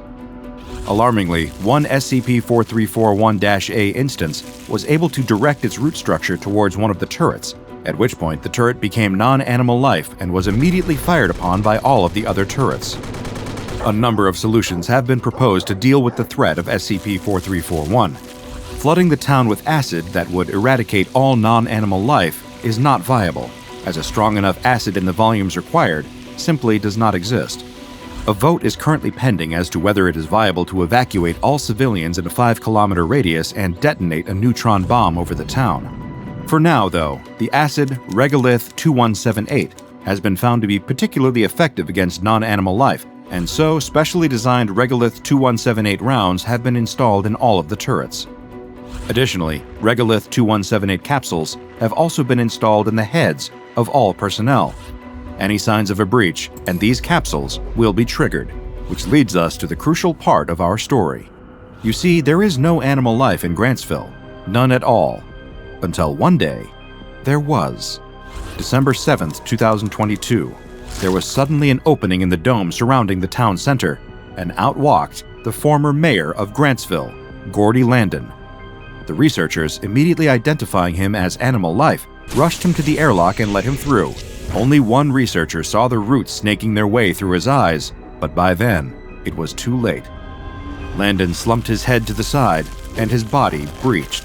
In an instant, there was no animal life left in Site-4341. The entity was able to exit the facility and made it 1.2 kilometers towards Site-128 before it was destroyed by long-range ordnance. The cleanup operation is ongoing, but so far, the Foundation notes that the surrounding area has seen no contamination. Animal life seemed totally unaffected. What did go up were the number of agents involved in the cleanup being unable to identify animal life from non-animal life, often misidentifying the common and totally harmless bipedal superfungi as somehow being non-animals. Very strange. Back within the quarantine dome, things were changing too. A long-range drone mission was launched to find out once and for all what was inside that central spore dome. Much to the researchers' surprise, the drone was able to breach the hard shell. Inside were multiple instances of Mayor Landon, walking on advanced mobile hyphae, as well as complex fungal structures that linked entire buildings together.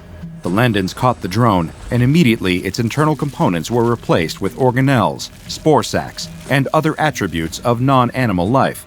All of a sudden, the top of the spore dome rocketed upwards toward the roof of the quarantine dome with an instance of Mayor Landon at its center. He hit the roof so hard that he was immediately crushed. This was the first known occasion of SCP-4341-A entities making physical contact with the inside of the dome. In the weeks that followed, agents started to note a patch of what looked suspiciously like non-animal growth spreading over the exterior of the dome, starting from the point of contact. Or maybe it was just regular animal growth, actually. Probably nothing to worry about. The full moon hangs heavy in the night sky over the dense jungle canopy.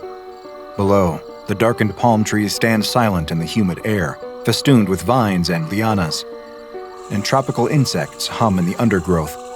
The night is quiet and dark here, far from the city, in one of the farthest, most secluded provinces of the Philippines. One would hardly expect anyone to be out at this time of night.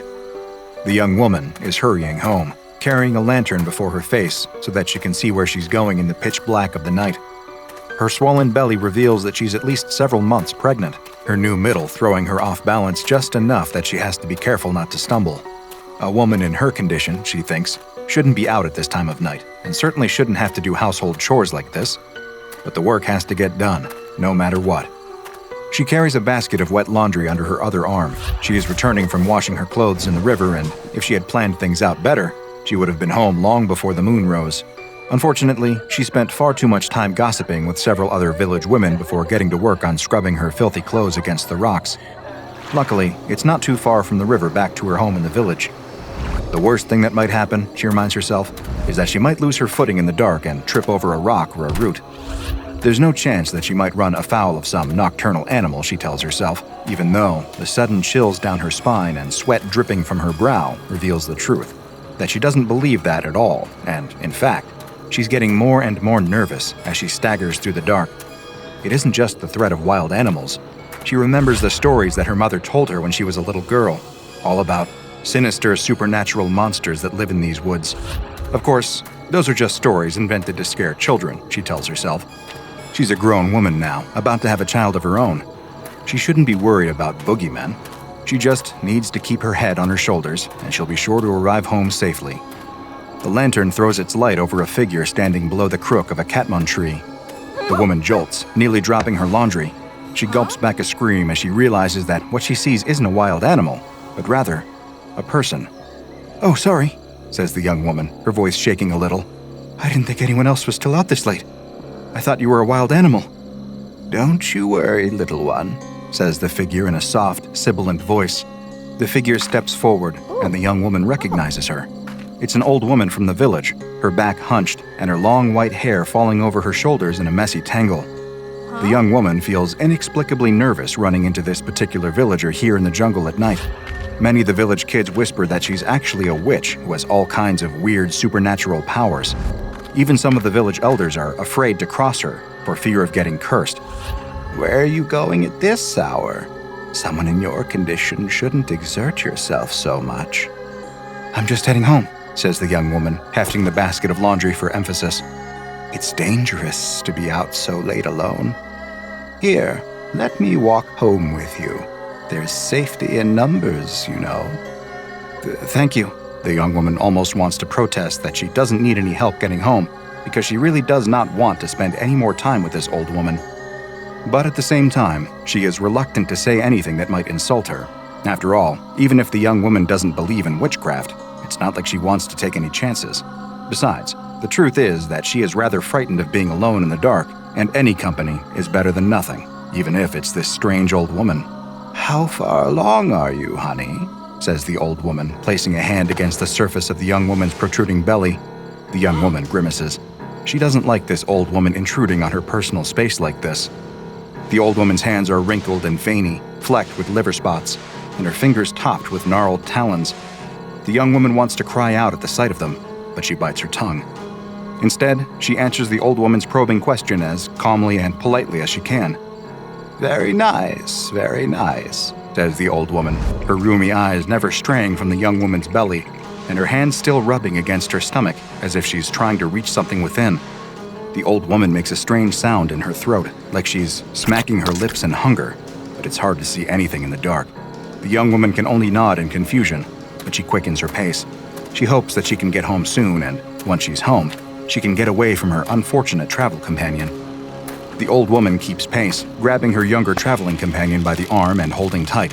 Her grip is surprisingly firm for such a seemingly frail old woman, and the young woman again wonders if maybe there's something supernatural about this ominous crone.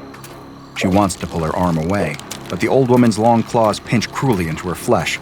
It's as if the old woman is silently warning her, "Don't pull away. I'm too strong for you to escape." "What a sweet little bundle of joy you carry there," says the old woman, as if speaking to herself. "What a delectable little burden." The young woman knows that she's still talking about her unborn baby, but all this mumbling just makes her more worried. They continue walking, the young woman staring resolutely at the small circle of illumination thrown by her lantern onto the path ahead, doing everything in her power to not look at the old woman standing at her side, for fear that she might scream. Why is she so nervous? Worse, does the old woman sense her fear? The young woman has heard that witches are easily offended, and that's the last thing that she needs now. She continues walking, the old woman gibbering and whispering in her ear, plying her with odd questions about her pregnancy. "Eating well, have you? You know it's very important to eat right when you're carrying, so that the baby can be born strong and healthy." "Right," says the young woman. She really doesn't need this unsolicited advice. She heaves an audible sigh of relief as the village comes into view over the next bluff. Thank God, she thinks, I'm almost home. She just hopes that the old woman will take a hint and leave her alone once they arrive at her doorstep. She wonders if this old woman might try to come into her home or maybe steer her towards some other destination. But what can she do? All she can do is keep walking home and hope for the best. "Is it just you, is it? Is the father in the picture, I haven't seen you with any young men lately, have I?" asks the old woman. Her nosiness is really starting to irritate the young woman, enough that she almost forgets her fear. "No, it's just me," says the young woman automatically. She immediately regrets that confession. What is this old woman planning? Is she up to some mischief? Now she knows that the young woman lives alone, and there won't be anyone around to see whatever this crone is planning. Her grip tightens on the young woman's arm as if to warn her again. The village is quiet and dark. Everyone else has already gone to bed by now, so the pair of them walk down narrow, still streets. The only sound is the crunch, crunch, crunch of gravel under their feet. After what seems like an eternity, they arrive at the front gate of the young woman's house. "Well, here I am," she says, a little too loudly and firmly to be completely casual. "This is my home. Thanks for keeping me company on my way home." To her immense relief, the old woman lets go of her arm. The young woman immediately pulls away, rubbing the deep bruises left by the old woman's gnarled talons. "Think nothing of it, my dear." The old woman smiles widely, a long rope of saliva dribbling from her slack lips. Her teeth look jagged and misshapen. It's hard to see in the dark, but they look more like the teeth of a wild beast than a human. It must be her eyes playing tricks on her in the dim light, though. The young woman can't help but recoil in disgust, but luckily her face is hidden in shadows, so the old woman doesn't seem to notice. "I'm happy to help. I hope to see you again very soon." The young woman doesn't wait any longer. Even before the old woman turns to leave, the young woman scampers across her yard and yanks open her door. She runs inside and pulls the door shut behind her. Her heart is racing, and her breath comes in ragged pants. She can feel the baby in her belly kick, suddenly agitated by its mother's fear. "Shh, it's okay," she coos softly, patting her stomach and hoping that her tender voice will help to calm her baby. "I know you're scared. I'm scared too. That old woman frightened me half to death. They say that she's a witch, and I'd almost believe it. What a strange experience." She pulls the curtain aside and peeps out the window. The old woman is gone. The young woman looks up and down the street, but sees no sign of her traveling companion. She inhales deeply and feels the tension drain from her body as she lets her breath out. Thank goodness that's all over. She can't explain why this whole night has unnerved her so much, but there was just something so uncanny about that strange old woman. She's glad to be rid of her. The young woman tries to put the whole experience out of her head as she prepares for bed. As she pulls on her nightclothes, she startles when she hears something heavy and loud clatter across the roof. It's not unusual for roof rats or other nocturnal animals to scurry across the roof at night, but this sounds louder than usual. "It's probably nothing," she tells herself as she climbs into bed. "I'm still just upset about meeting that old woman on my way home from the river. That whole thing must have jangled my nerves worse than I thought if I'm flinching at every little sound. I'll be fine when it's light out. The sooner I get to sleep, the sooner it'll be morning." Even though her nerves are rattled, she is quite tired after a long day, and it doesn't take long before she drifts off to sleep. The young woman's eyes close, and her breathing becomes slow and steady, the shallow rhythms of sleep. Inside her head, she might be troubled by strange dreams, but to any outside observer, she is dead to the world. Asleep in bed, she doesn't react to the clattering on the roof. Whatever is up there is making an awful racket as it drags itself over the roof tiles. If someone were around to watch, they would see that whatever is on the roof is no rat. It's a darkened figure, almost big enough to be human, but strangely truncated. Two massive leathery wings unfurl behind it, extended to help the strange creature maintain its balance upon the roof. It drags itself forward using only its hands, long talons tapping at the roof shingles as it seeks a loose tile, anything that will give it access to the house below. Its finger finds a crack. Wheezing and panting, the creature leans forward, putting its eye to the crack to peer into the room below. The young woman is asleep in bed directly below, and that's exactly what this creature was hoping for. The young woman mumbles in her sleep, her mind filled with disturbing dreams. She's oblivious when, all of a sudden, something drops through that crack in the ceiling. It's long and slippery and covered in thick, wet mucus. It looks, for all the world, like a tongue, but it's far too long to be any human tongue. It drops lower and lower into the room, extending closer and closer to the young woman sleeping in her bed. The disgusting appendage caresses her face, leaving a wet slug trail of saliva across her forehead, as if it's looking for something, then brushes against her lips, and the tongue seems to find what it wants. Instantly, it snakes into her open mouth and shoots down her throat. The young woman starts to sputter and choke, her limbs thrashing and flailing, but still, she is held fast in the grip of sleep. Some wild nightmare is playing out in her head. Perhaps she fantasizes that she is drowning in a river or choking on some food or being strangled by a fiend. Whatever she's thinking, it couldn't be further from the truth, that an alien tongue has jammed itself down her throat. The tongue pushes deeper and deeper inside her until it makes contact with her womb. A trained anatomist might balk at the idea that the tongue could find her womb by accessing her throat, but somehow it has done exactly this, snaking its way through the labyrinth of her insides to find her unborn baby. A sticky aperture opens up at the tip of the tongue, revealing that the tongue is hollow, like a massive soda straw. It sucks up the baby like a vacuum, slurping it up, and out. The bulge of its prey traveling up the length of the tongue like a wild pig swallowed by a boa constrictor. Once the baby is gone, the tongue slides out of the woman's mouth and retracts back toward the ceiling, disappearing back through the subtle crack. There's a clatter on the roof again, followed by the soft flutter of leathery wings. The young woman settles back into a deep, still sleep, the awful sensation of suffocation having passed. The rest of the night is peaceful and quiet, but when she awakens the next morning, she finds that the nightmare isn't over. She wakes with a strange empty feeling in her guts. Something is very wrong. She throws aside her covers and stares at herself in shock. Her baby is gone. Her rounded belly has deflated back to its pre-pregnancy state, and she can sense, as only a mother can, that she is no longer carrying something within her. She shrieks in terror at this bizarre revelation. What could have happened? What could be responsible? That young woman just had an encounter with SCP-5201. SCP-5201 is a humanoid subspecies native to the Philippines, dubbed Homo sapiens visceralis, but known by many local names across the Philippine Islands, including the Aswang, the Tik-Tik, or simply the Viscera Sucker. But it is most commonly known as the Manananggal. During the day, an instance of SCP-5201 looks like an ordinary human. At a glance, there is no way to immediately distinguish an instance of SCP-5201 from a regular member of Homo sapiens. However, Foundation researchers have found that there do exist certain retinal irregularities unique to SCP-5201, so the agency has developed a portable retinal scanner for use in quickly identifying instances of SCP-5201. SCP-5201 is far easier to tell from an ordinary human at night when it undergoes a strange and startling metamorphosis. It unfolds a pair of membranous wings, resembling those of a bat, from its back. Even more startling, its torso splits in two. Its upper torso then flies off in search of prey, while its lower torso is hidden in a secure location until SCP-5201 can reconnect. SCP-5201 will seek out human prey, most likely relying on a keenly attuned sense of smell, and, once it has chosen a victim, will alight on the roof of their home and then snake its preternaturally long, tube-like tongue into the house below so that it can feed. SCP-5201 feeds by inserting its tongue into the orifices of unfortunate sleepers and sucking out their internal organs as easily as you would suck soda through a straw.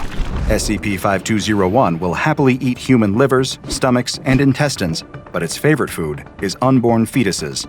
So much so that instances of SCP-5201 disguised in their human form can often be recognized by their tendency to drool at the sight of pregnant women. SCP-5201 are well known to local humans who live in fear of nocturnal attacks by the dreaded Manananggal. Interestingly, SCP-5201 can be repelled by Abrahamic holy objects like rosary beads or crucifixes, or can be staked through the heart with sharpened shafts of bamboo, very similar to the means used against vampires in Western folklore. SCP-5201 is especially vulnerable when its upper torso is out hunting, so it will always take the utmost care to hide its abandoned lower torso in a secret, secure location. If you can find the hidden lower torso, it is possible to kill SCP-5201 by sprinkling its exposed viscera with spices like garlic, salt, or vinegar, or failing that, even ash or urine. This causes an unusual reaction that is not yet fully understood by Foundation researchers, but will prevent the two halves from rejoining. If the two halves of the Manananggal cannot rejoin before dawn, sunlight will kill the creature. If none of these methods are available, it is also possible to repel SCP-5201 by using a specialized whip fashioned from the tail of a stingray. The SCP Foundation currently has an undisclosed number of domesticated SCP-5201 instances held in the Fauna Containment Wing of Site-235. Because this species has been known to practice cannibalism, each specimen is to be held in its own personal containment cell. While there are obvious ethical and logistical concerns with feeding human organs to SCP-5201, the Foundation has discovered that SCP-5201 can still easily thrive on a diet of any newborn mammal with a mass of at least 1 kilogram. Piglets have so far proven to be the most cost-effective and available options, but other species can be substituted as necessary. All entrances to SCP-5201 containment cells are to be guarded by at least 2 Level 2 personnel equipped with stingray whips, crucifixes, or some other object found to cause harm to SCP-5201. Unlike humans, SCP-5201 have an unusual asexual reproductive process. The lower body can regenerate a new upper torso via a process similar to epimorphic regeneration observed in autonomous lizards. Upper torso of an SCP-5201 would leave behind the parent's lower torso to search for a compatible female human. SCP-5201 would attack and consume this human, claiming her lower torso as its own. Smearing ash, urine, or spices into the exposed innards of the lower torso inhibits this process and prevents effective reproduction. The exact origin of SCP-5201 is unknown, although the creature is endemic throughout the Philippines, and historical records indicate that it has inhabited the island since at least 1500, when it was first described by Spanish sailors to the islands. Fossil remains and genetic testing indicate that it is actually an invasive species from outside the Philippine archipelago. SCP-5201 is currently believed to be extinct in the wild, following eradication efforts by the Foundation in the 1990s. An epidemic of SCP-5201 attacks in the early 90s prompted the SCP Foundation to join forces with the Supernatural Committee of the Philippines and the Global Occult Coalition to take action to prevent SCP-5201 from spreading to other countries. Dubbed Project Dipsy, the operation involved amnesticizing the major cities of the Philippines, funding propaganda campaigns to dismiss SCP-5201 as a product of folklore and urban legends, and eventually domesticating the surviving SCP-5201 population for cellular regeneration research. Because of its aggressiveness and taste for human flesh, SCP-5201 specimens regularly attempt to breach containment, and thus have been given the designation Euclid. And while the SCP Foundation has done its best to eliminate the threat of SCP-5201 in the wild, there's no guarantee that a few instances of this vicious monster might have slipped through the cracks and possibly even spread out into the wider world beyond its home in the Philippines.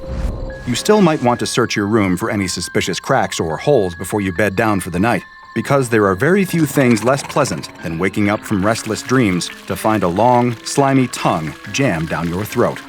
It's day 9 of Joseph Mann's expedition into the extreme wilderness of Antarctica. He's been following the tracks of a mysterious creature, a massive, anomalous beast that has been spotted in the snowy wastes. As he follows the tracks, he sees something. It's his own tent, but he had been walking for days after leaving this camp. How is he back here after only a few hours? Time and distance were starting to feel off, like they were stretched out and folded over into knots. Maybe he was confused about the tracks. Maybe he hadn't been chasing after something, but following the tracks of something that had been chasing him.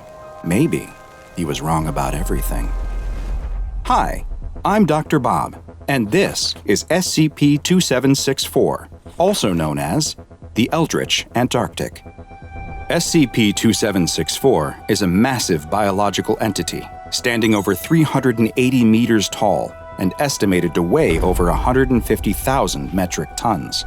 It possesses around 80 tentacle-like arms that it uses for movement and simple actions like grasping objects. It also has what looks to be a head with 4 eyes. SCP-2764 possesses a number of anomalous properties, including the ability to communicate telepathically with humans, though the language used changes based on the person who is receiving its messages. Strangely, this communication appears to go one way only, as it has never demonstrated that it understands any attempts to communicate back to it. Its physical state has also been observed to be quite anomalous. Its size does not follow normal Euclidean geometry, with the creature appearing many times larger or smaller than it should, based on the viewer's distance from SCP-2764. There appears to be a critical zone lying roughly 50 kilometers away from the creature that stretches around it in a circle. As you move away from the creature and approach this line, SCP-2764 actually appears to grow larger until the critical zone is passed, at which point it begins to shrink as you move farther and farther away. Its body has a number of other strange properties too. Its tentacle-like arms rapidly translocate around its body at random intervals, jumping around all over its body, creating a twitchy, writhing mass that makes it impossible to count how many tentacles it actually possesses. But perhaps strangest of all is that not only do the creature's arms seem to break the laws of physics by jumping around its body, but so too does the entirety of SCP-2764. It's been observed to spontaneously relocate itself to different places, as if it is flickering in and out of existence.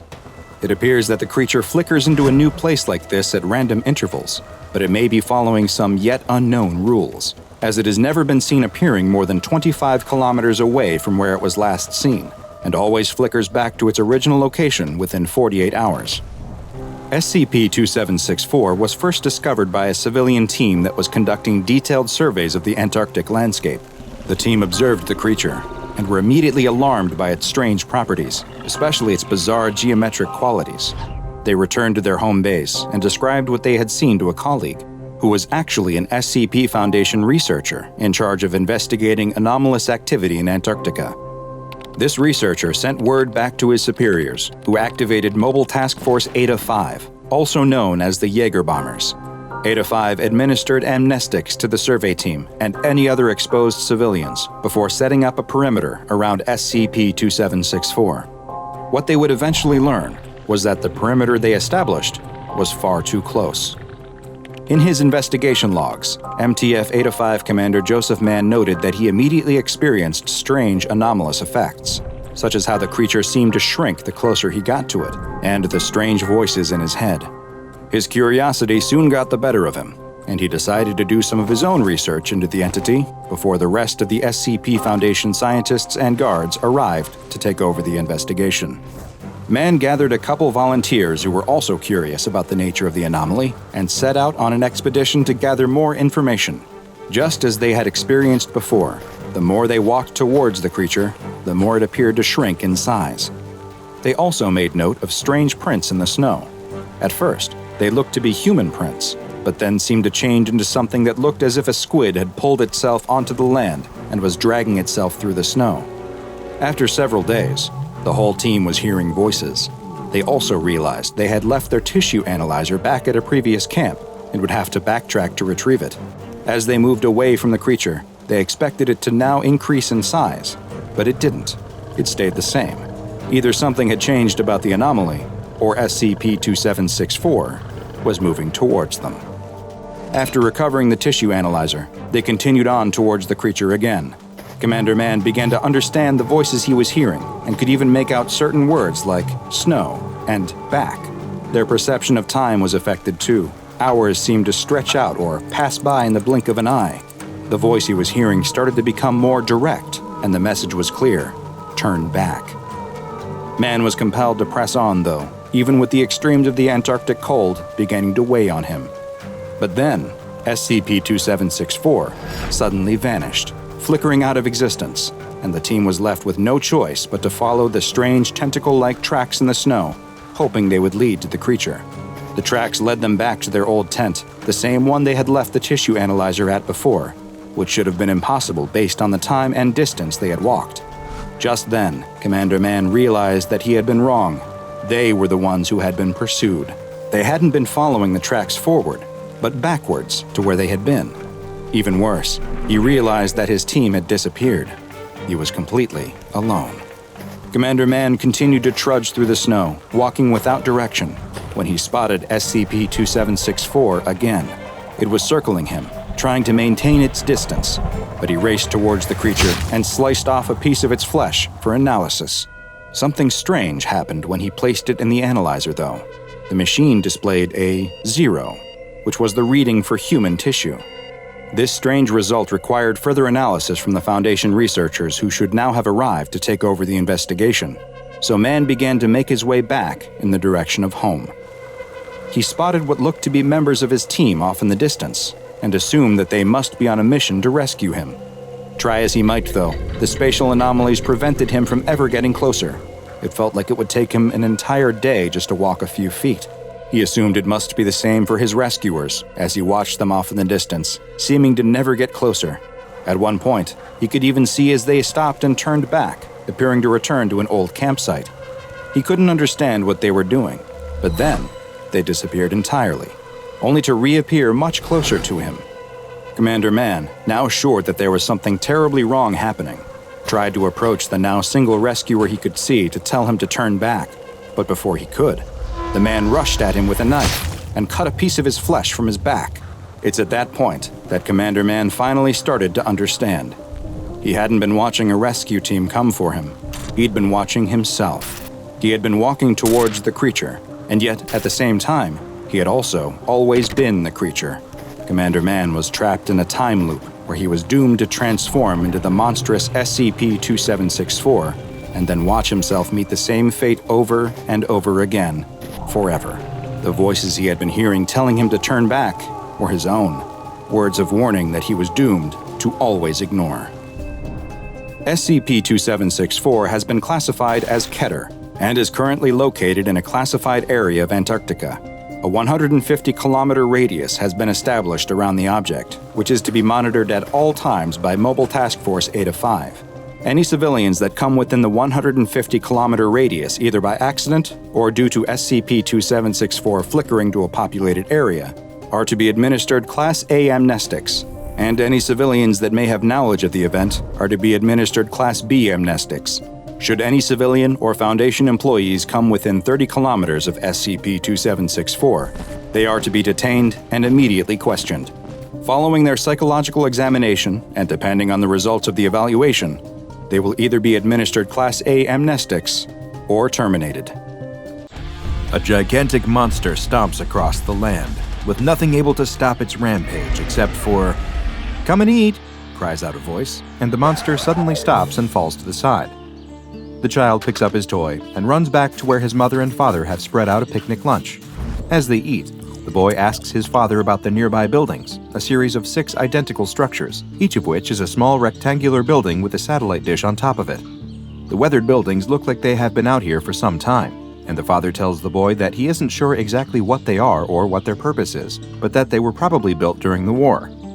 "What war?" the young boy asks. "The Pacific War," his father answers. "What was that?" "It was a war fought by many countries of the world." "Why did they fight?" the boy asks.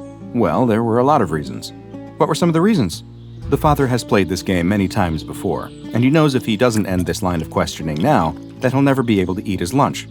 The mother, sensing the same, tells the boy that if he wants to, he can go and play with his toy some more. The boy doesn't need to be given the option again. He quickly gets up and grabs his toy monster before running off to play. "Don't go too far," his mother calls out as she watches her son head in the direction of one of the buildings. The boy stops in the shadow of one of the large satellite dishes and sits down in the grass to resume his monster's path of destruction across the countryside. As the monster moves through the tall grass, though, the shadow he is sitting in suddenly starts to shift. The boy looks up to see that the satellite dish on top of the building is moving. With a groan, it begins to turn and change its angle. And it isn't just the one on the building closest to him that's moving. He can see that each of the 6 satellite dishes are doing the same thing. They're all turning to point towards the same spot on the horizon. The boy squints in the sunlight and sees what they're all now directed towards. Off, far in the distance, is a real monster. It's a massive-looking creature, a huge half-fish, half-lizard, covered in scales and spiky fins. It must be at least 50 meters tall or more, and it's coming straight towards him. The boy can already hear the sounds of its giant webbed feet stomping and shaking the ground, and as it gets closer, its high-pitched shrieks and cries become audible too. Adding to the cacophony, an air raid siren begins to wail, followed by the sounds of gunfire, the marching of hundreds of boots, and the roar of engines. The boy looks around, but he doesn't see any of it. It's just him, the buildings, and the monster. The boy can't run, though. He's frozen in fear. All he can do is watch as it swipes at trees and power lines, knocking them down with ease, all while getting closer and closer. The satellite dishes finally finish their slow alignment, and there's a loud humming noise, followed by a loud cracking sound, as each one emits a bright beam of electricity at the monster. The creature stops its assault and howls in pain as the 6 satellites focus their beams on it. The beams disappear, and the monster appears stunned, but then it looks up and continues to come forward, this time even faster than before. The monster is only hundreds of feet away now, and the boy doesn't know what to do. He's too scared to even scream for help. He closes his eyes and starts to cry when he's abruptly lifted into the air. The boy opens his eyes to see that it's his father. He picks up the boy and starts to run as fast as he can. The boy can see over his father's shoulder that the monster has not changed its course to follow them. It seems to still be focused on the building he was playing next to. The monster finally reaches the building and begins swiping at it, tearing it apart as the other satellites slowly realign, all pointing at the creature once again.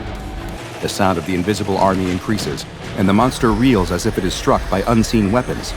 It suddenly rears back in pain as an artillery shell appears just feet away from it before exploding in the creature's face. But nothing seems able to deter it, and it keeps clawing at the building with the satellite dish. The father finally reaches the mother, who grabs the boy and embraces him tightly. There is a loud noise, and the family turns to watch as the monster finishes destroying the building and turns its attention to one of the others. But then the dishes unleash another blast of electricity at it with a thunderous crack. The creature howls in pain as it stumbles and falls to its knees. It is struggling to get back up when yet another blast hits it and it falls to the ground.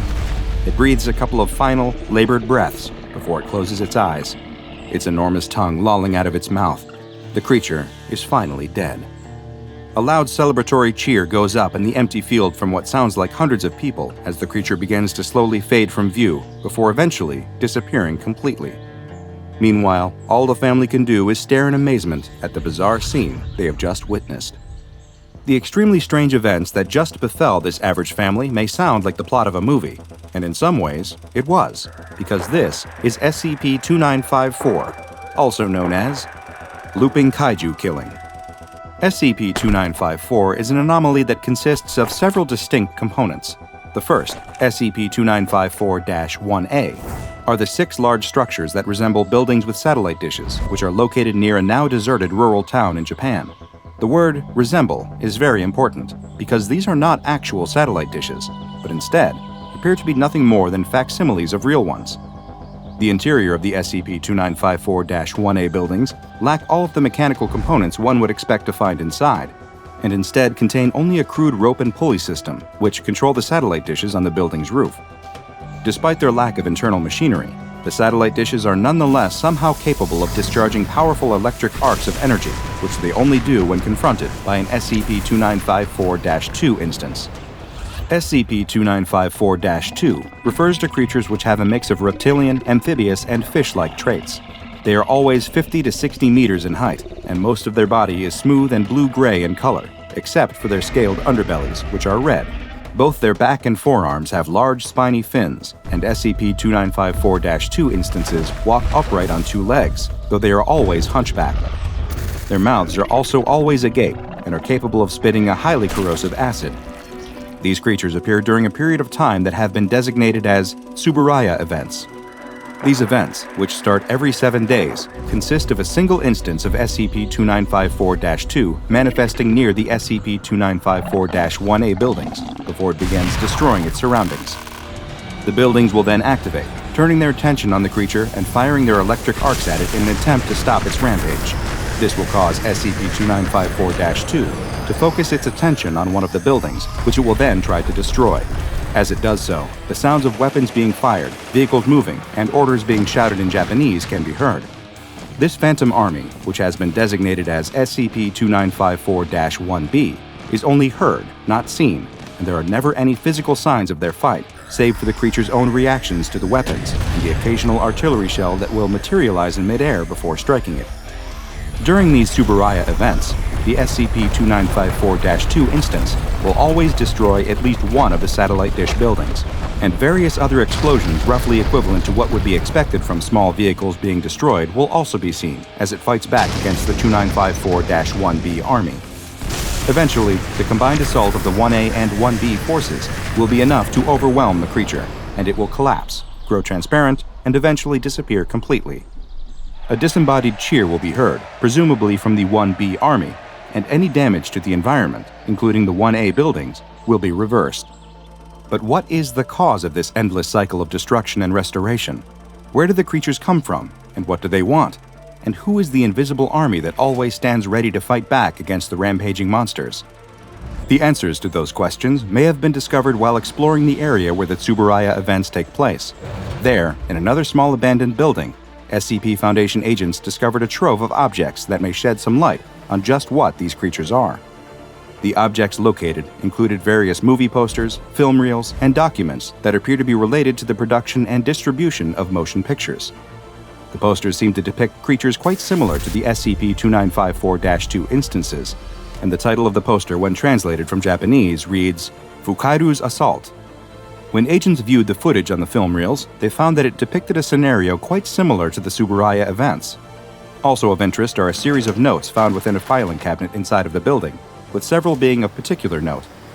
The first, when translated from Japanese, reads, Our sponsor gave 20 monsters to shoot. We'll pick the best footage. The second, which is dated to 1974, says, Filming completed. Don't forget, call our sponsor to say further shipments are unneeded. The third and fourth are both addressed to what may be the film's producers, and they read, Do you need more Fukairu? We can resupply until you're satisfied. And, You have not replied for a while. Regardless, we will send another shipment. Happy filming. But perhaps strangest of all is that there are multiple similar versions of the last note, and while the oldest is dated to 1972, additional instances continue to appear to this day, with new letters sporadically manifesting inside of the filing cabinet. The obvious danger that is caused by a rampaging 50-meter-tall monster is clear, and this anomaly has been classified Euclid as a result. Though since the creature is inevitably always killed by the SCP-2954-1 forces, containment is instead focused on keeping the public away from the area. Guards have been stationed around the area to prevent civilians from entering during Tsuburaya events, and any members of the public who do manage to witness an event are to be administered Class A amnestics. What is the origin of these looping kaiju? Did someone attempt to harness an anomalous source in order to produce special effects for their film? If so, were they killed by their own creation before being able to turn it off, leading to a never-ending cycle of attacks? While we may never know the answer for sure, at least the result is entertaining, provided you keep your distance, that is. A young man is with a group of friends eating lunch in their college cafeteria. His friends are talking and laughing, but they soon notice that the young man has hardly said a word. He seems distracted by something. Sitting a few tables away is a young woman. She's eating by herself, and in fact, the whole table around her is empty. As he stares, one of the young man's friends leans over and tells him to snap out of it, that the young woman he is staring at is weird, and he's better off leaving her alone. The young man doesn't think she looks weird. In fact, he thinks she looks nice. Plus, he's seen her in one of his classes, and she doesn't seem strange, just shy. The young man's friends watch as he gets up from his table and goes to sit across from the young woman. She seems surprised when he tells her hi, as if she doesn't know what to say back. The young man tells her that he's seen her in his anatomy class and introduces himself to her, extending a hand. After a brief moment, she returns his handshake. She's seen him in the class too. The two start talking, having one of those awkward first conversations that happen with someone you like. They talk a bit about their class. They both find it very difficult. About their majors, both pre-med, and where they live. He on campus, her off. The young man needs to get going to his next class, but he asks if she wants to study together sometime. She seems hesitant, but then agrees to at least exchange phone numbers. The young man walks away from the table with a big smile on his face. That night, the young man is studying in his dorm. His roommate asks him if he wants to come with him to a party, but the young man tells him no, he has a big test coming up and he needs to focus on it. His roommate leaves, and he checks his phone for the 100th time that night. Still no messages. Just as he sets it back on his desk, though, it chimes. There's a text, and it's from her. This stuff is really hard. Do you want to study together? The young man is excited. Of course he wants to study together. Where? Her apartment? Great! The young man doesn't waste any time, grabs his jacket and his books, and heads out. It's starting to snow lightly as he bikes to her apartment, which is a couple miles off campus. He's feeling a little nervous as he locks up his bike and walks to her door. He knocks, and the door opens. There she is, the young woman, looking just as nice as she did in the cafeteria. The young woman shows him into her apartment. She offers him a glass of wine before they sit down and get to studying. In between quizzing each other on the human circulatory system, the two chat, getting to know each other a little better. Eventually, she tells him that she has something she needs to ask him. She wants to know if he thinks she's weird. The young man is taken aback and answers no, not at all. She tells him that she knows it sounds stupid, but when she was younger, the rumor went around her school that she was some kind of witch. She didn't know if maybe someone from her childhood was still spreading that story around. The young man hadn't heard that, but he wanted to know why someone would think that. Because you do dumb stuff when you're a kid, she tells him. You read about a ritual in an old book and try it just for fun. Nothing happens, of course, but don't tell anyone that you tried or you'll never live it down. They look outside, and the snow has really started to fall. It's getting late, too. Does he want to stay the night? The young man would love to. The bike ride back to campus will be much easier in the morning. She tells him to wait just a minute and goes into her bedroom. The young man is nervous. He's never been in this kind of situation before, if it even is a situation at all. He's never had a girlfriend or even kissed a girl before. Could tonight be the night? The bedroom door opens, and the young woman comes out with blankets and pillows for the couch. She tells him to make himself comfortable, and she'll see him in the morning. The young man is disappointed, but what did he expect? She just wanted someone to study with. It was dumb of him to think that she might like him just because he had a little crush on her. Maybe they'll be great friends, though. The young man lies on the couch and watches the snow fall outside. It's so peaceful and quiet here, not like the dorm where someone is always making noise. He watches snowflakes pass by the window as his eyes start to grow heavy, and he drifts to sleep. What was that? The young man jolts up. He could have sworn he heard something. He listens, but now there is only silence. He lies back down and closes his eyes. It must have been a dream. No, there it is again. A popping noise. Then more sounds, snapping and ripping like moist meat squished and torn. What is going on? The young man gets up off the couch and looks around. It sounds like it's coming from the bedroom. Her bedroom. The door is closed, though. There don't appear to be any lights on. But the strange sounds continue. The young man doesn't know what's happening in there, but he feels extremely nervous. He takes a step towards the door and the noises stop. What should he do? Will she be mad if he knocks? But what if something is happening in there? What if she needs his help? He has to risk it. He needs to check that everything is all right. The young man knocks lightly on the door. No response. He knocks a little harder. Hello? Are you okay? Still nothing. Is he really going to do this? His heart is pounding. He grips the doorknob and slowly twists it, cracking the door open ever so slightly. It's dark in her room. A small beam of moonlight coming through the frosty window is the only source of light. He opens the door a bit wider. I hope it's okay if I come in, he says. I heard something and... The young man freezes in terror. Lying there on the bed, illuminated by the moonlight, is the girl. But not the whole girl. It's just her body. Her head has been ripped off at the neck.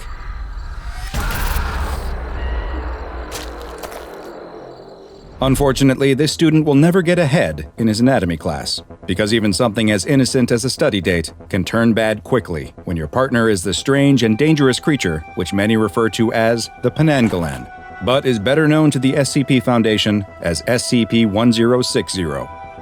SCP-1060 is the designation given to the human female, both body and head included, who answers to the name Adila, In interviews with the subject, she has reported her age as being 22 years old, and she is fluent in the Malay language, with some additional proficiency in Malaysian English, which is a form of English that, unsurprisingly, combines elements of British English and Malaysian. The subject has told interviewers that she is trained as an obstetrics nurse, also known as an OB, a type of nurse that specializes in helping to care for women and fetuses during pregnancy, labor, and childbirth. It would seem at first glance that SCP-1060 is a completely normal young woman, and that is true, but only during the day. At night, SCP-1060 undergoes some rather strange changes to her physiology. In the evening, roughly 80 minutes after SCP-1060 has fallen asleep, her head and certain internal organs, including her heart, lungs, liver, and the majority of her digestive system, will physically detach from the rest of her body. This occurs with a sudden jerking motion that rips the head and organs from the body, leaving a large gaping hole in the subject's neck. The now detached head and trailing organs will begin to levitate through a process that has yet to be explained by SCP Foundation researchers. They will begin to float around the room they are in as other physical changes take place. The subject's tongue will increase in size to roughly 22 centimeters in length and will begin flicking at the air much in the same way that a snake does.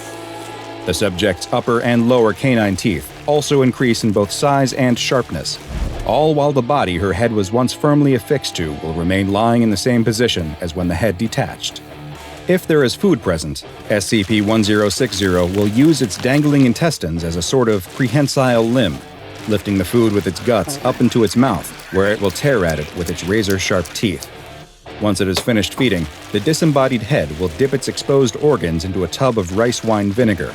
Exposing the organs to the vinegar has an immediate effect, causing them to shrink in size, such that they will then fit into the exposed neck hole on the waiting, headless body and can be stuffed back into the body cavity. The head then appears to seamlessly reattach itself to the body. The tongue and teeth return to their normal size, and no signs remain that the head of this body was just floating around of its own volition moments ago. SCP-1060 claims to have no knowledge that any of this takes place, insisting that she sleeps quite normally. Her complete unawareness of her condition has led her to be very insistent that she be released from Foundation containment, and frequently requests that she be allowed to contact her family members. So far, both of these requests have been denied. A head that rips itself from its own body at night and flies around with its exposed organs dangling beneath it is an extremely unsettling image. But this is only the tip of the iceberg when it comes to what makes SCP-1060 truly horrifying. Just as the many Malay legends and myths describe, this creature's favorite foods are children and unborn fetuses carried by pregnant women. The Foundation learned this fact in a particularly unsettling incident, which has been designated SCP-1060.01A. During this incident, a researcher who was in her second trimester of pregnancy entered the containment chamber of SCP-1060 while it was engaged in its nighttime cycle behavior in order to refill the basin of vinegar that would allow it to return to its complete human form. Despite not having previously shown aggressive behavior towards staff, as soon as the researcher entered the chamber, SCP-1060 immediately flew at her. It used its dangling intestines to restrain the researcher, and results were not pretty. Sadly, neither the researcher nor the fetus that she was carrying survived. Following this incident, the containment procedures for SCP-1060 were updated to specify that members of staff who are pregnant or suspect that they may be pregnant are not allowed into the containment chamber during its nighttime cycle. While the origins of SCP-1060 and just how this young woman came to possess these anomalous properties are unknown, there are numerous tales, most originating from Malaysian folklore, that describe a creature that is quite similar. Known as the Penanggalan, it is a creature akin to a vampire, though with one key difference. This monster chose to become what it is. Malaysian myths tell of a method some women use to become Penanggalan, where they will meditate while taking a ritual bath in vinegar. Their entire body must be submerged except for their head, and through a black magic process, they gain the ability to have their head detach from their body and turn into something that looks quite similar to SCP-1060. Some modern interpretations of the legend describe it not as a choice, but as a curse, or as the result of breaking a demonic pact, but they all have the same result for the woman in question. As SCP researchers continue to look into this bizarre and quite dangerous anomalous entity, she is kept contained in a humanoid observation and detention cell at all times in Site-33. While she is in her complete human form during the day, she is given food from the on-site cafeteria, but during her nighttime phase, she is provided with 0.8 kilograms of human placental material, and she is to have access to a basin that contains at least 4 liters of rice wine vinegar. The lack of knowledge about just what this anomaly is and the threat it poses to certain populations has led to it being classified as Euclid. And though progress has been slow, it is hoped that one day it will be better understood, and perhaps once it is, Adela can finally go home. There are no streetlights on this stretch of the old narrow road which runs through a rural part of West Virginia. A car has gone off the road into a ditch and needs to be pulled out, a common task for this tow truck driver, and he's often in the area doing similar jobs, though he's never been on this particular road, and he has to keep his eyes peeled for any signs or other markers that might give him an idea of how close he is to his turn. He spots something up ahead, but as he gets closer, he sees that it isn't a road sign, it's a billboard. As he passes by, he can make out the weathered lettering advertising a diner 20 miles down the road that's probably been closed for at least as many years. As he continues driving, he sees more dilapidated billboards, advertising other long-since shuttered businesses like gas stations and auto body shops. But then he sees one on the road ahead of him that's nothing like the others. This one doesn't look old at all. In fact, it looks quite new. He drives by and has to question if he saw it correctly. It seemed like all it said was, "Get away," over and over, and then the name of a road. Is that an invitation or a warning? It wasn't even clear what kind of business it might be advertising. He continues driving, but he can't quit thinking about that strange sign. He even feels compelled to turn around so he can get another look at it. But there's no need, because as he rounds a curve, there's another of the same sign.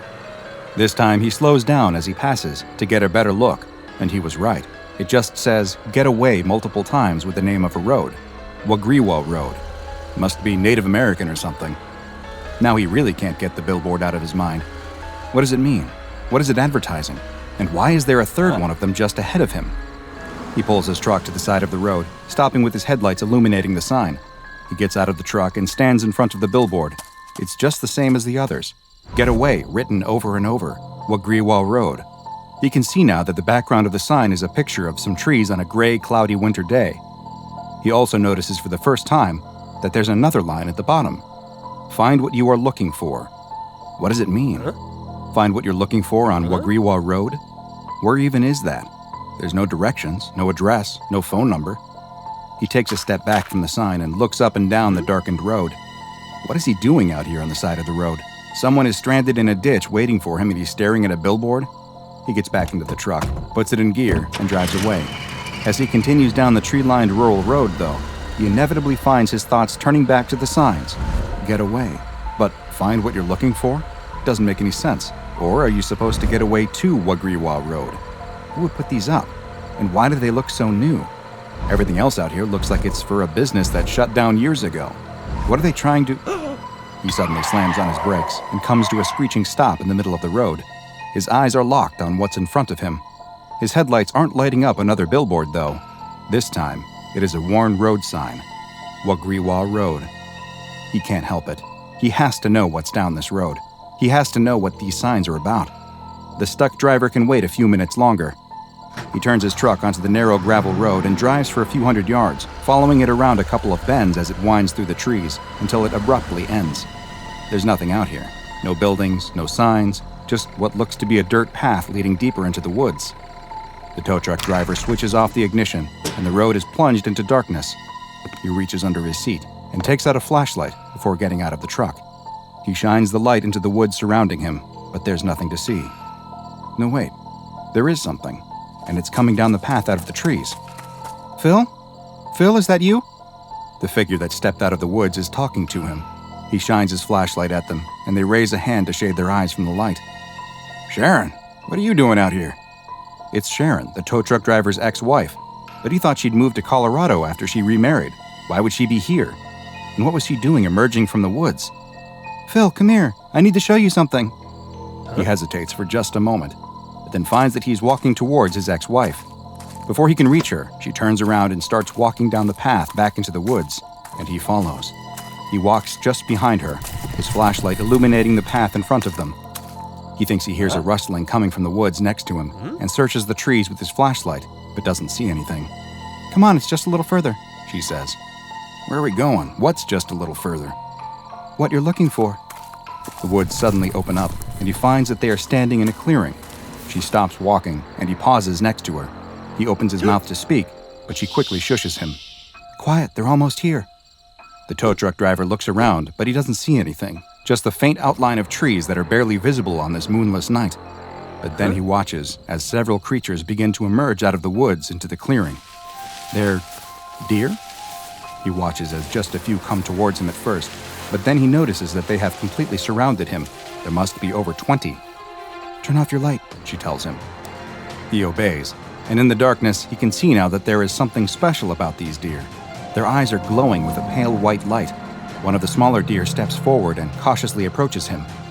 He squats down and holds his hand out, showing it that he means it no harm. The deer looks back nervously at a larger one that he thinks must be its mother. It looks like it nods in approval, and the smaller deer moves closer. He can clearly see its big, beautiful doe eyes glow brightly in the dark. "You're okay," he says, and leans forward to give it a reassuring pet when...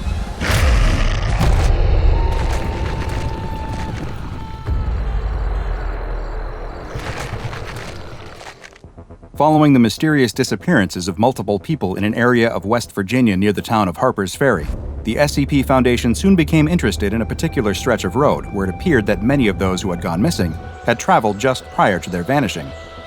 Agents were dispatched to the area and immediately detected high levels of thaumaturgic energy, with the epicenter appearing to be on a plot of privately owned land.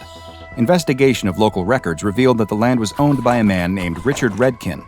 The Foundation staff contacted Mr. Redkin under the guise of being federal agents investigating a crime that had been committed on the property while he was away. Mr. Redkin happily cooperated with the agents, explaining to them that he had never experienced any abnormal events on the property while he was living there, but that he had not resided on the land for some time. Strangely, he claimed to not know the road as Wagriwa Road, insisting that as far as he knew it had never had an official name, being nothing more than a long driveway out to his property.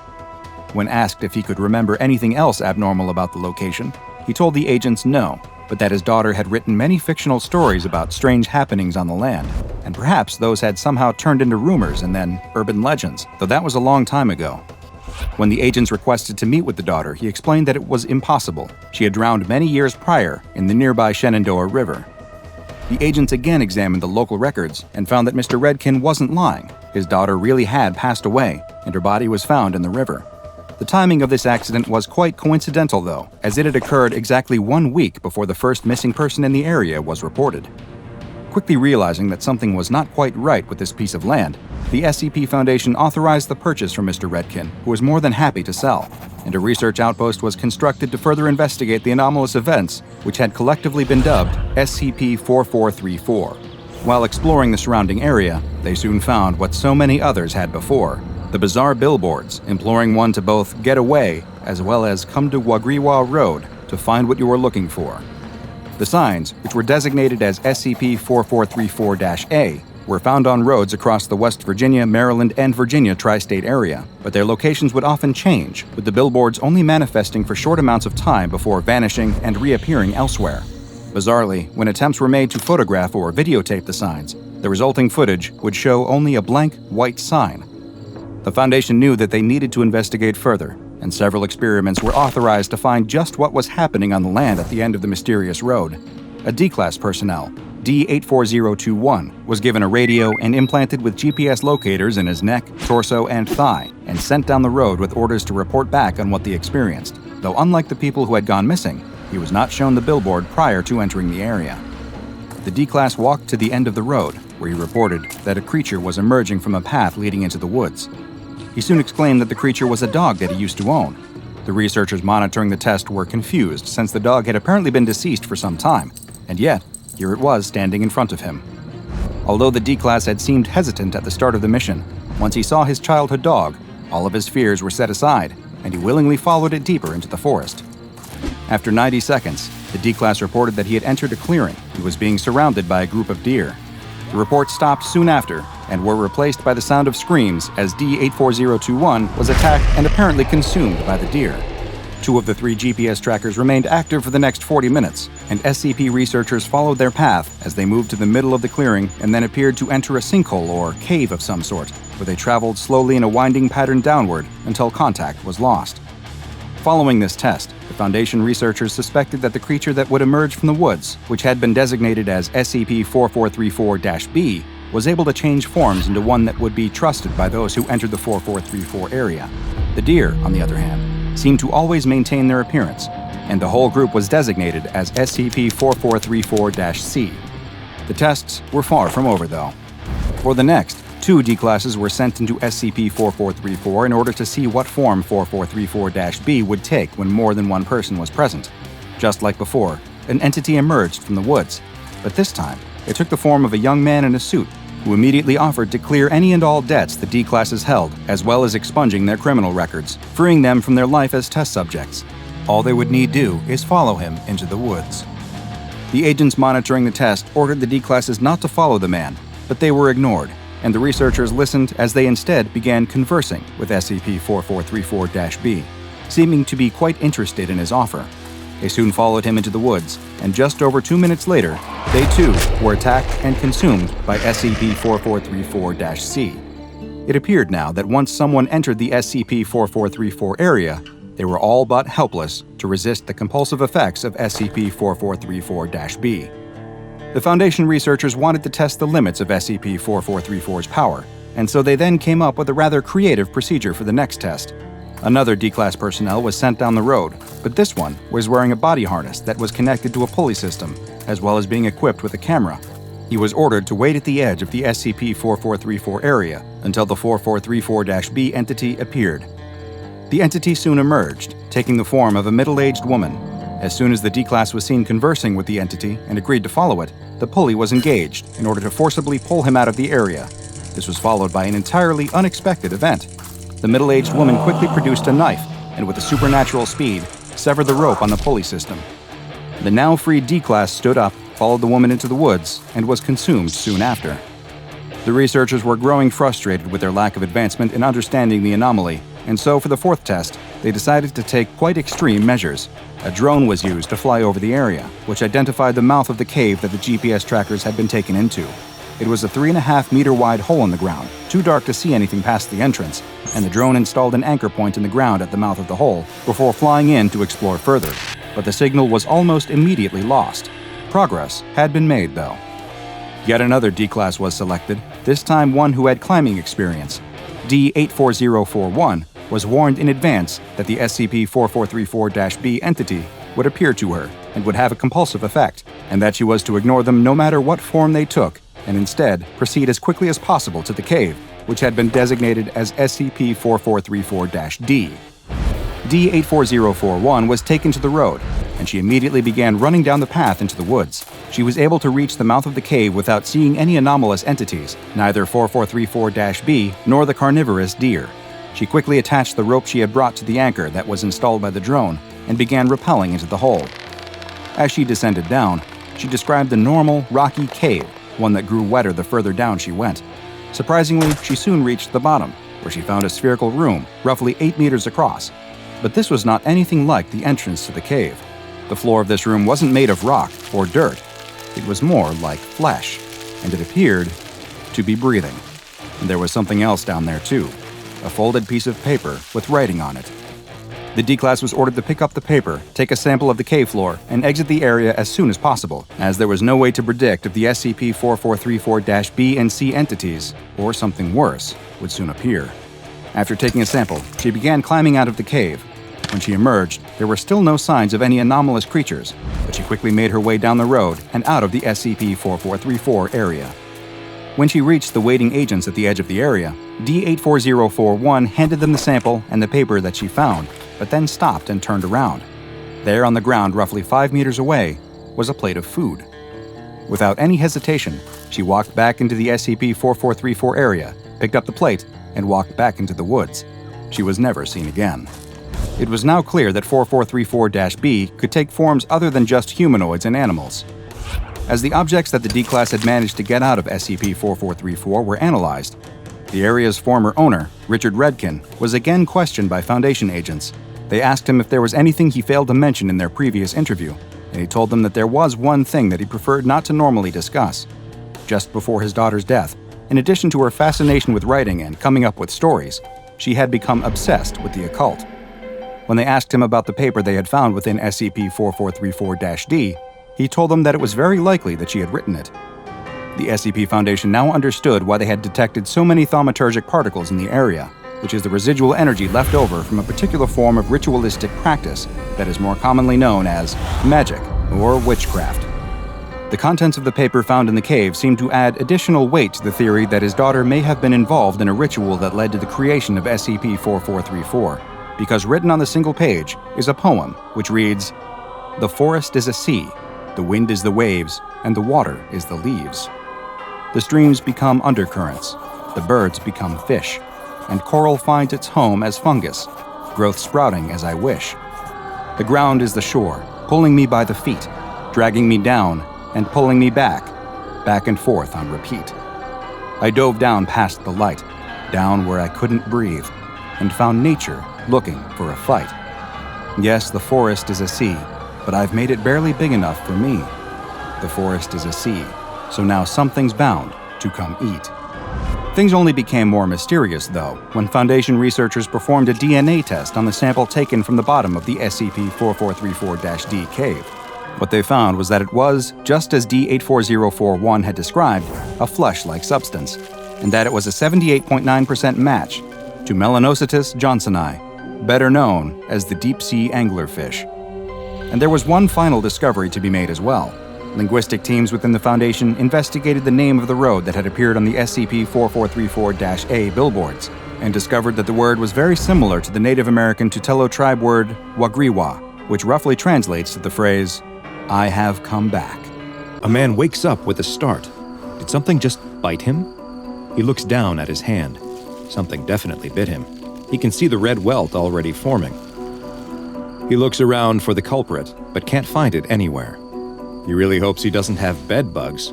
That's the last thing he needs right now. He'll have to keep his eyes open for potential pests. He doesn't want this to happen again, since the spot is already starting to itch and feel uncomfortable. A couple days pass, though, with no signs of other bugs. It must have just been a random insect that came inside his house to escape the winter cold. The spot on his hand felt a little rough for a day or two, but now he's pretty much forgotten all about it. Now what he really needs is some coffee before sitting down to another coding session. The man is in his kitchen trying to make a fresh pot of coffee, but finds he's having a hard time. He's not so much making coffee as he is making a mess. He knocks his favorite mug onto the ground, breaking it, and decides that maybe he doesn't need coffee after all. A couple of nights later, as the man is watching TV, he starts to cough. Just a little at first, but then more and more. The coughing fits get longer and deeper too, like they are coming from the very bottom of his lungs. He hopes he isn't coming down with something. He hasn't left the house in days, so how could he have? Can bugs transfer colds? He'll have to look it up later. For now, he needs to do something about this cough. He won't be able to sleep if it keeps up. He needs to go get some medicine. The man gets bundled up and heads out. It's lightly snowing as he walks to the pharmacy, and he can't help but admire the way the moon hangs in the sky, a beautiful beacon of light on this dark winter evening. Inside the pharmacy, he finds the cold medicine section and picks out a cough suppressant. He takes it to the counter and decides to get a few candy bars too. He's developed a real sweet tooth these last few days. The man starts to cough again. It's a good thing he's getting this medicine. Several more days pass, and the man isn't feeling any better. This cough just won't go away. He decides it's finally time to go see a doctor.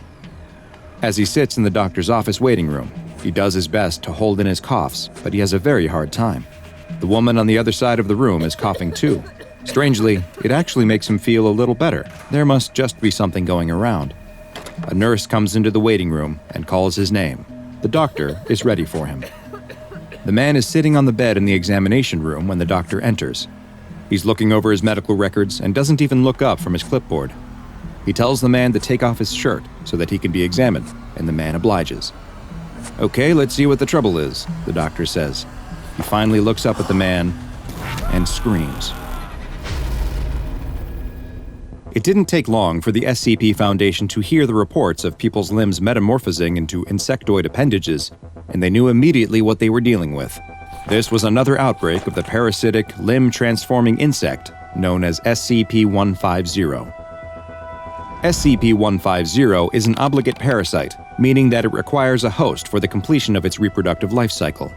It bears a visual appearance similar to that of Cymothua exigua, another parasite that eats the tongue of a particular type of fish before replacing the tongue with its own body. SCP-150 engages in similar behavior, though it appears to exclusively affect humans. When a human comes in contact with the small bug-like organism, it will embed itself under its new host's skin. Next, over the course of roughly 7 days, SCP-150 will burrow deep into the host's flesh and begin to cause numerous physiological changes to them. First, and most prominently, SCP-150 will begin a gradual process of altering the limb that is nearest to the original infection site. As SCP-150 burrows deeper and consumes the flesh, it excretes a substance that has the effect of replacing the missing sections of the limb with a hard, chitinous material that resembles one of its own appendages. Beneath the chitin, the excreted substance forms a rudimentary nervous system that gives the host the ability to control the new limb as if it were their own.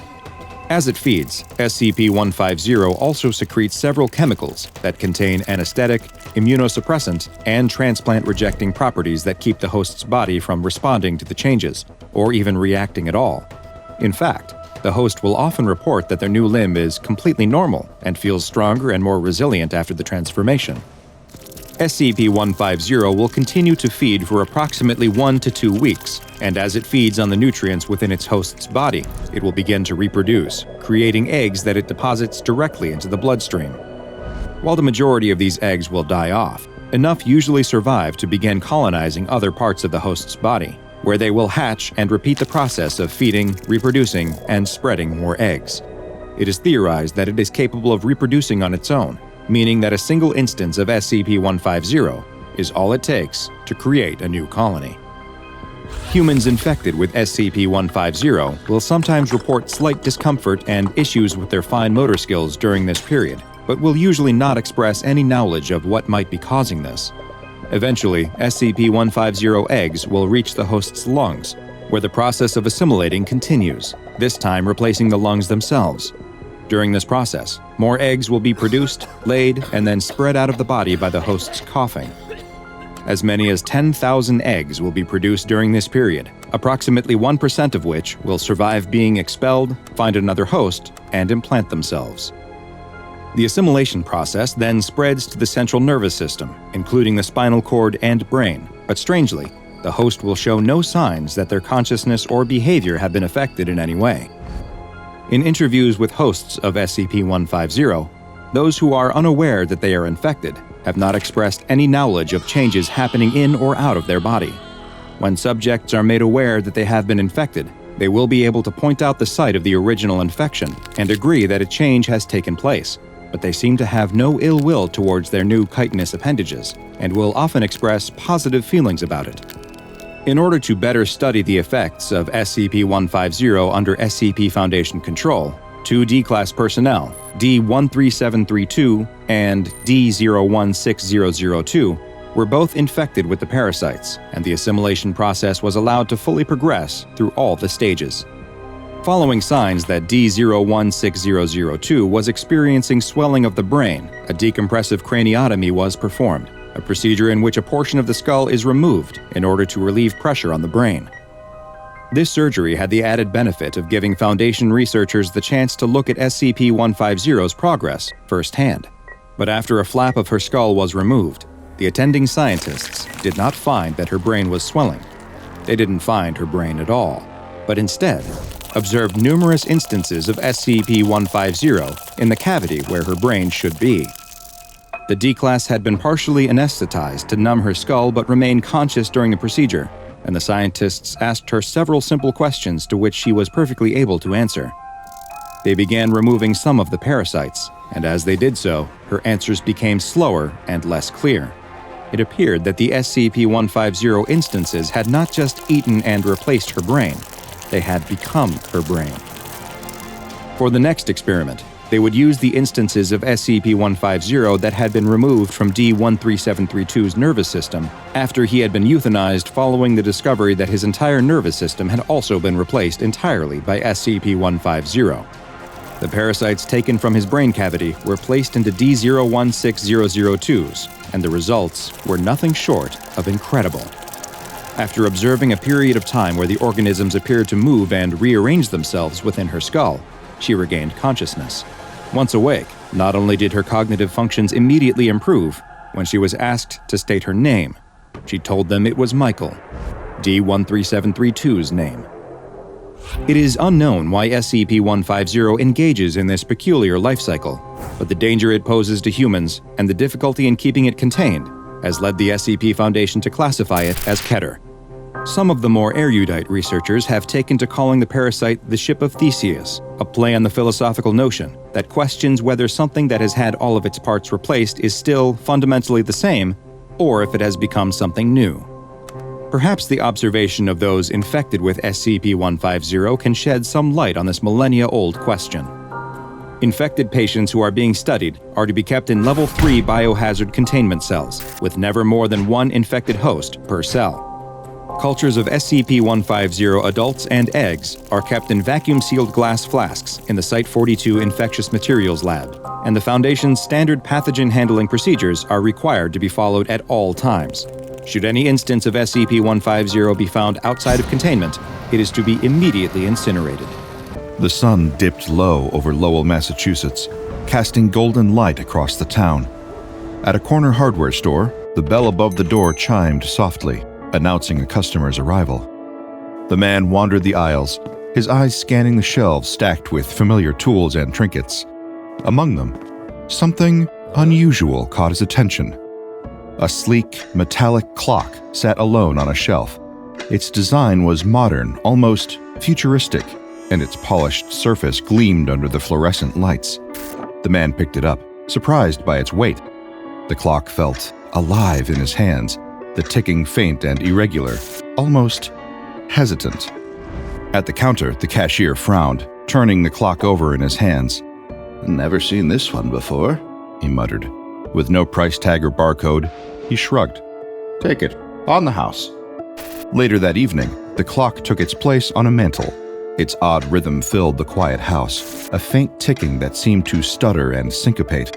As the hours passed, the ticking softened, fading into silence. At precisely 2:13 a.m., an explosion ripped through the stillness. The blast shook the neighborhood, shattering windows and causing alarms to blare. In the living room, the mantel was scorched, the clock obliterated. Scattered across the floor lay the remains of its owner, their chest torn open. Among the debris was something that didn't belong, brightly colored fragments that shimmered in the moonlight. Candy. Smoke billowed from the chimneys of Metzger's factory mill, painting the horizon in shades of gray. At the gates, workers shuffled in before dawn. Their movements were slow, their breaths shallow. The clang of the iron gate closing behind them marked the start of another endless day. Inside, the factory floor was alive with noise. Machines roared and clattered, their steel arms moving in perfect rhythm. The air was thick with the scent of oil and the metallic tang of sweat. Metzger stood on the platform above it all. His eyes swept over the workers below, cold and calculating. The roar of the machines seemed to flow through him, a sound he knew intimately. "Faster," he said. The foreman at his side stiffened. He didn't question the command. Instead, he barked orders, his voice sharp enough to cut through the din. On the floor, the workers picked up their pace. Hands blurred as they fed the machines, faces twisted with strain, but no one dared stop. The rhythm of the factory demanded it. One worker, a boy barely old enough to be there, hesitated. His fingers fumbled over a bundle of thread, and the machine jammed, producing a metallic groan. The boy froze. His eyes darted toward the looming figure of the foreman, who was already moving toward him. The cane came down hard across the boy's shoulder. He winced, but didn't cry out. "You jam the machine, you waste time," the foreman snapped. His cane pointed to another worker nearby. "Take his place." The boy stumbled back, clutching his arm. The machines didn't stop. They were relentless. Metzger sat in his office. The roar of the factory floor below was a constant hum beneath his feet. He didn't mind it. It was familiar, a reminder of the work being done.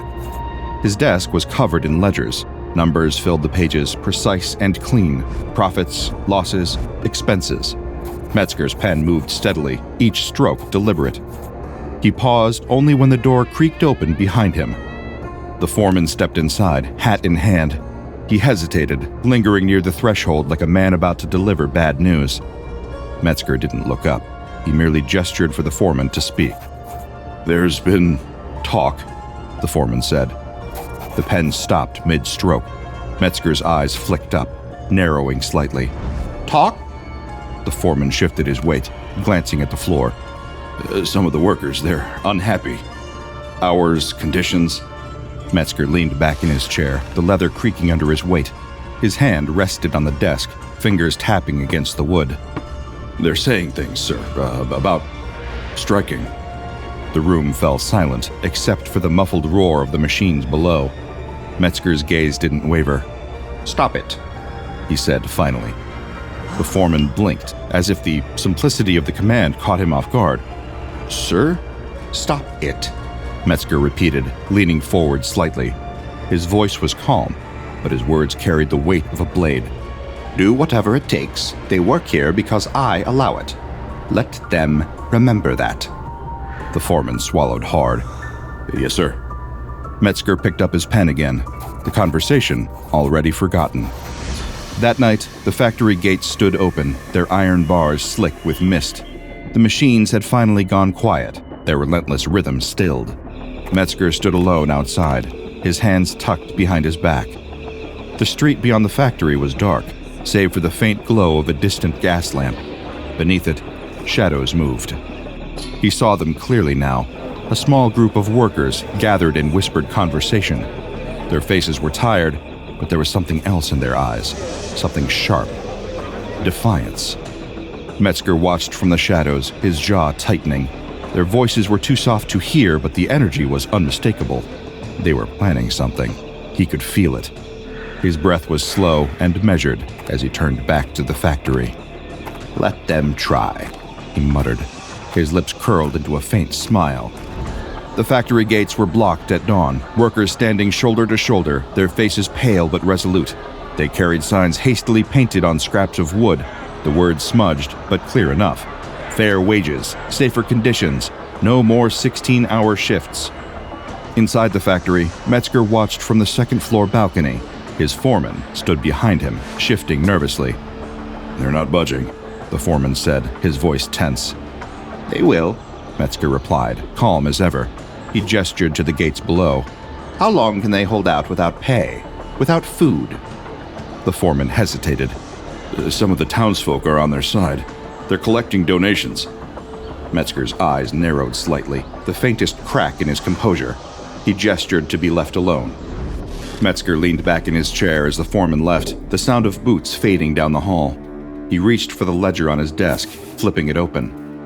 Metzger spent hours at his desk, poring over ledgers that refused to balance. The profits he'd built his empire on were bleeding out, lost to strikes and delays.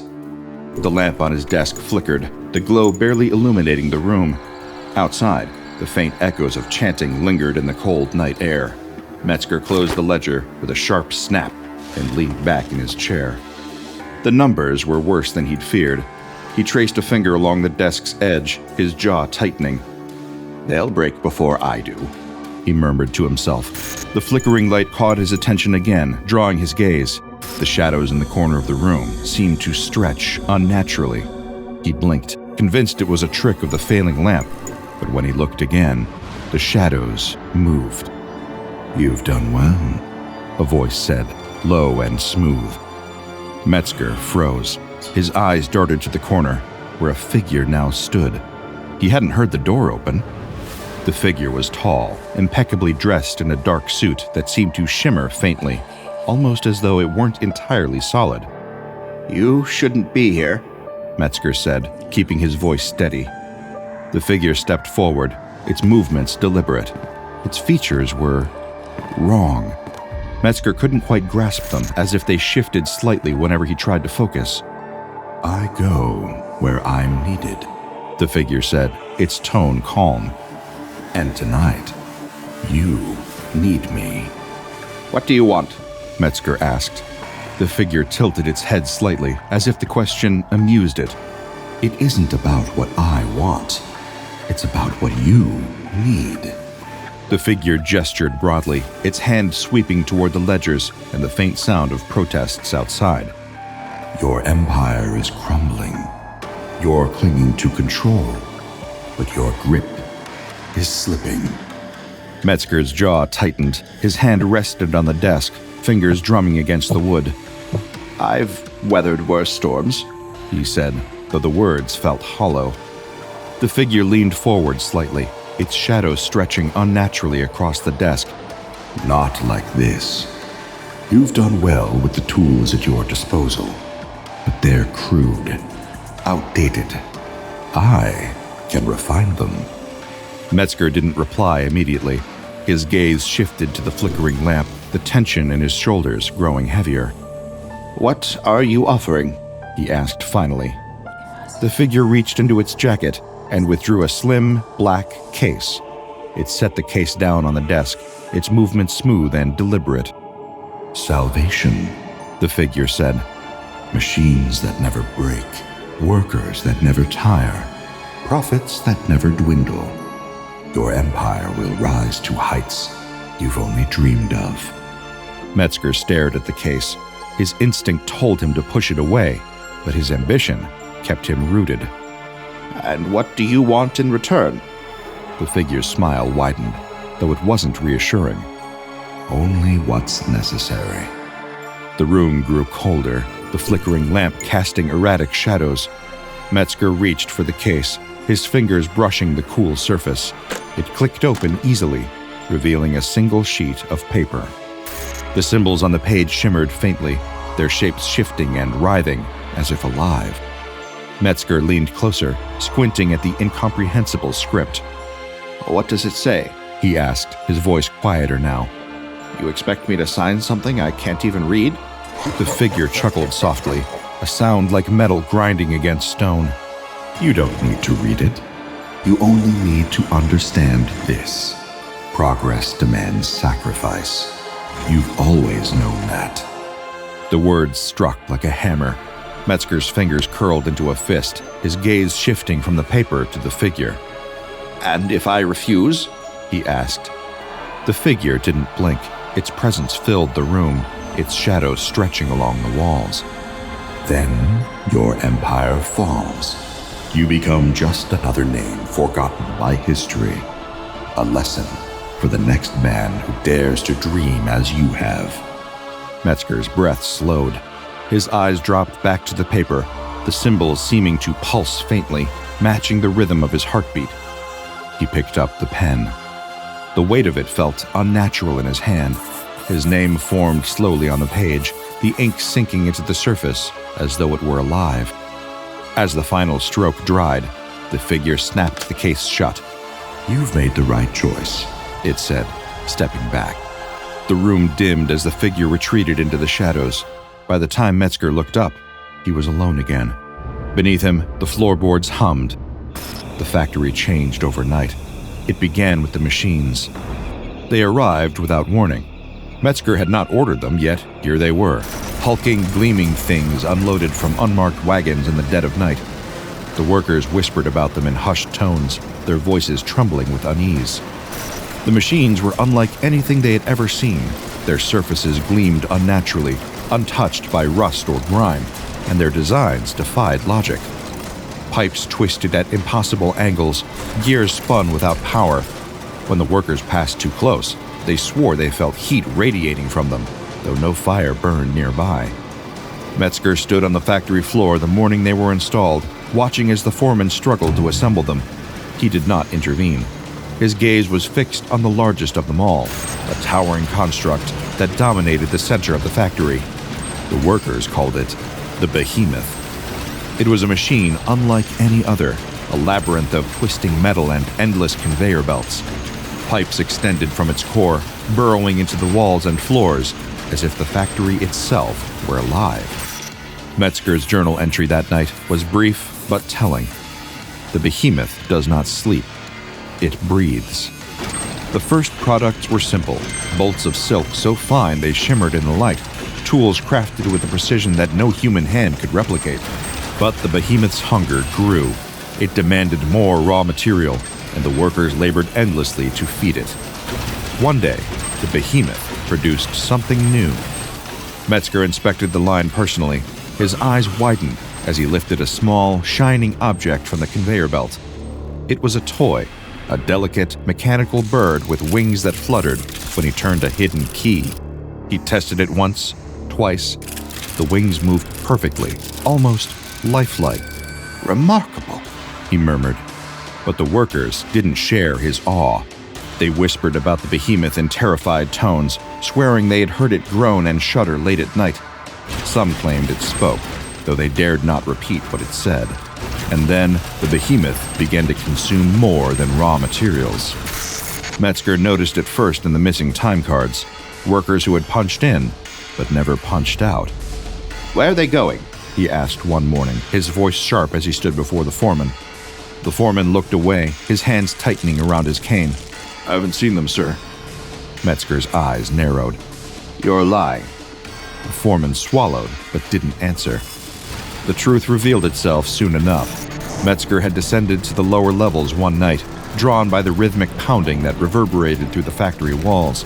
His lantern cast jagged shadows as he followed the sound to a cavernous room he had never seen before. The behemoth's pipes extended here, their surfaces slick with an unidentifiable substance. The pounding came from within. Metzger's lantern shook as he raised it higher, illuminating the walls. Bones. They were small, almost unrecognizable, but there was no mistaking what they were. His breath caught. The sound of footsteps behind him made him spin. Standing in the doorway was one of the new overseers, its faceless mask glinting in the light. Metzger opened his mouth to speak, but the overseer didn't move. Instead, it tilted its head slightly, as though observing him. Metzger turned and fled. The overseers became the new masters of the factory. They moved silently among the workers, their blank masks and rigid postures unnerving even the foreman. They never spoke, but their presence was enough to enforce obedience. Those who faltered or questioned too loudly were escorted away. They never returned. Metzger began spending more time in his office. He avoided the factory floor, avoiding the sight of the overseers and the sounds of the behemoth's relentless hunger. One day, he noticed the silence in his home. His wife had not called for him that morning. His sons, usually loud and full of mischief, were nowhere to be found. Metzger searched the house, his voice growing hoarse as he called their names. When he returned to the factory that night, he demanded answers from the overseers. "Where are they?" he shouted, his voice echoing through the empty halls. The overseers stood motionless, their masks turned toward him. "Answer me!" Metzger roared. The overseers did not reply. Soon, Metzger's health began to fail. He wrote in his journal of constant headaches, of blood dripping from his nose without warning. His hands trembled as he worked, his vision blurring whenever he looked at the machines for too long. He felt the factory watching him, its hum growing louder in the dead of night. The behemoth's hunger was insatiable now. It consumed everything: wood, metal, flesh. And it produced wonders. Toys that moved like living creatures, clothes that seemed to shimmer with their own light. Weapons Metzger didn't recognize, but knew instinctively were meant to destroy. On November 13, 1915, Randolph T. Metzger's body was found in his office. The official report claimed a gunshot wound to the head. But deep within the factory, the truth lay hidden. Metzger's brain was harvested, integrated into the behemoth itself. His voice echoed faintly in its endless hum, a ghost trapped within the machine. And the factory roared on. Metzger's legacy should have ended in that office, his broken body slumped in his chair. Yet the factory did not mourn its creator. It roared on, its labyrinth of pipes and machinery twisting deeper into the earth, consuming and transforming. What Metzger began, the factory perfected. For decades it waited in silence, an iron giant asleep beneath the misty horizon. But machines do not rest forever. The waiting ended with whispers, quiet at first, carried on the wind and through the voices of Lowell's weary residents. A wrench was found moving without touch, a mirror reflecting strangers' faces, toys twitching on shelves as if stirred by unseen hands. The candy was the first thread that tied it all together. Bright, perfect pieces that appeared in homes and stores, tucked into shopping bags or left behind on countertops. Those who found it soon learned its price.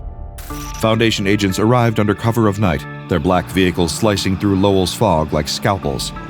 They scoured the town, their reports growing stranger with each discovery. A stuffed bear that hummed lullabies in a voice almost human. A wrench that twisted itself to fit the grip of its user's hand. A mirror that showed something just behind the viewer, always there, always waiting. Every anomaly led them to a single source, a factory long abandoned, its name eroded from history, but its shadow still falling heavy on the town.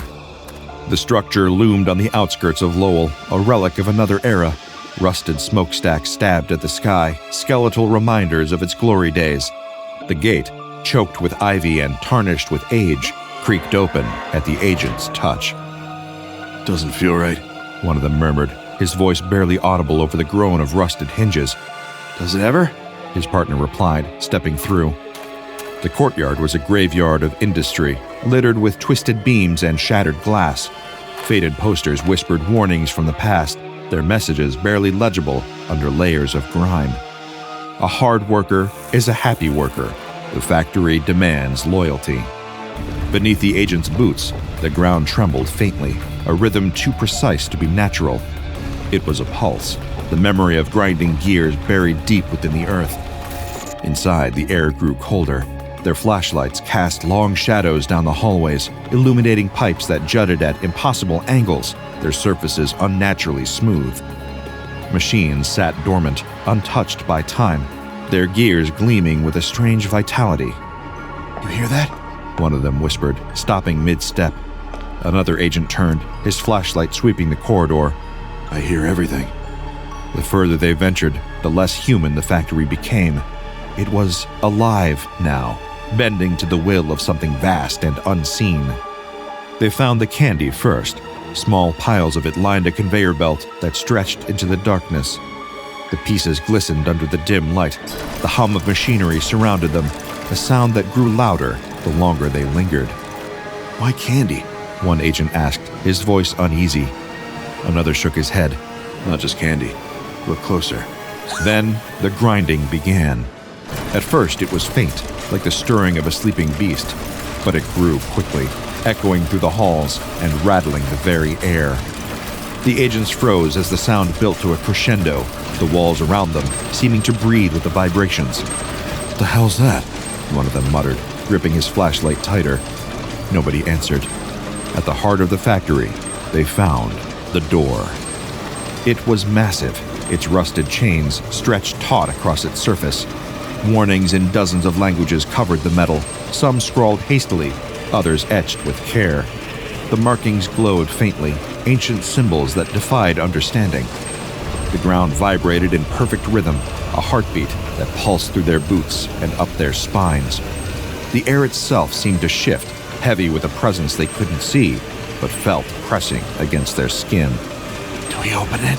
someone asked, his voice barely above a whisper. The team leader hesitated. His hand hovered near the rusted chains, but the grinding sound grew deafening. "No," he said finally, stepping back. "Whatever's behind that door, it doesn't need us to let it out." Something stirred behind the door. They felt it before they saw anything. A vast, unknowable awareness watching from the shadows. The grinding sound reached its peak, a deafening roar that drowned out every other thought. And then, the door moved. The agents stood frozen as the chains rattled and the warnings burned brighter. The factory had waited long enough. It was awake. And somewhere deep within, a voice echoed through the endless labyrinth of steel and gears. "Gentlemen," it said, smooth and triumphant, "I do declare, the factory is back in business." the anomaly in question, that has come to be designated as SCP-748, is no longer confined to Lowell. GPS readings suggest that it operates in tandem with hundreds of similar facilities scattered across the globe, from Tokyo to Liverpool, Sao Paulo, and beyond. These instances are linked through dimensional anomalies, allowing them to function as one unified entity.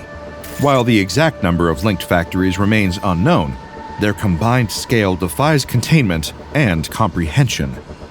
At the core of the factory lies the Infinity Engine, an immense, self-sustaining production system. Its primary function: to create. From everyday consumer goods to horrifying weapons of destruction, the factory's output is boundless. Its raw materials are anything it can consume: metal, wood, flesh, or even the ground itself. The factory's products appear worldwide in what the Foundation designates as Mammon events. There are the Alpha Mammon events, in which the factory harvests materials through SCP-748-5 entities and converts them into products. No distinction is made between living and non-living matter during this process. And there are also Omega Mammon events, in which anomalous items, ranging from toys to weapons, manifest in retail stores globally. These products are irresistible to consumers, but carry deadly consequences. Transactions involving them leave no trace. Money vanishes upon use, and digital records dissolve into nothingness. The first Omega Mammon event resulted in 33 fatalities, a precursor to widespread chaos. Site-68, once the Foundation's primary containment site for SCP-748, has been lost. Personnel were systematically converted into SCP-748-5 entities, while the site itself was salvaged and absorbed into the factory's growing infrastructure. The factory's metamorphic state, walls shifting unpredictably and machinery erupting without warning, renders surveillance and containment impossible. Efforts to recover control have resulted in catastrophic failures. Drones and CCTV are destroyed or distorted, and personnel sent into the factory are rarely seen again. The workforce that once powered Metzger's mills has been replaced by humanoid machines known as SCP-748-5. These entities are the remnants of human workers and Site-68 personnel, surgically and mechanically altered into grotesque industrial automatons. SCP-748-5 entities lack skin, their bodies plastinated with an advanced, flexible material. Their faces have been replaced by phonograph-style horns, emitting static-laden sounds. Their left hands are replaced with industrial tools, such as circular saws or sickles, while iron cages on their backs carry harvested materials. SCP-748-5 can phase in and out of physical reality, rendering them intangible and impossible to physically restrain. They can self-destruct, leaving no recoverable evidence for research. The overseers roam freely, harvesting materials indiscriminately, spreading the factory's influence with surgical precision. The factory's inner workings are dominated by machinery that defies logic and physics. There is a vast network of alien devices scattered throughout the factory, each one operating autonomously and self-repairing. These machines have been designated as SCP-748-2. They are all eerily pristine, untouched by rust or decay, and appear to shift subtly when unobserved. Then there is SCP-748-3. They are pillar-like structures housing preserved human brains, submerged in green liquid, and functioning as storage units for the factory's memory. These brains are thoughtless tools, extending Metzger's influence across the network. At the center lies the Behemoth, or SCP-748-4. Metzger's brain serves as the factory's central intelligence. Now a biomechanical entity weighing over 275 tons, SCP-748-4 communicates in distorted tones, issuing orders and proclamations to the global network of factories. Metzger's voice declares the factory's ultimate purpose. The world will be divided, producers and consumers. Those who resist will be industrialized. The Foundation has officially classified SCP-748 as Keter. It is uncontainable. Instead, they are focusing on mitigating Mammon events and limiting the spread of its products. Two teenagers cautiously approach an old, decrepit house. The house looks like it was built hundreds of years ago, and from the outside, it appears to be in a serious state of disrepair. The walls are cracked and weathered, the roof looks to have holes in it, and one of the decorative columns has completely collapsed. The teenagers have heard rumors about this dilapidated home, though, and they have heard there are riches still to be found inside. One of the teens starts walking up the stairs onto the porch, but his friend seems reluctant to follow. Is he sure that no one lives here? The braver of the teens tells his friend that he's been watching the house for days and hasn't seen anyone come in or out.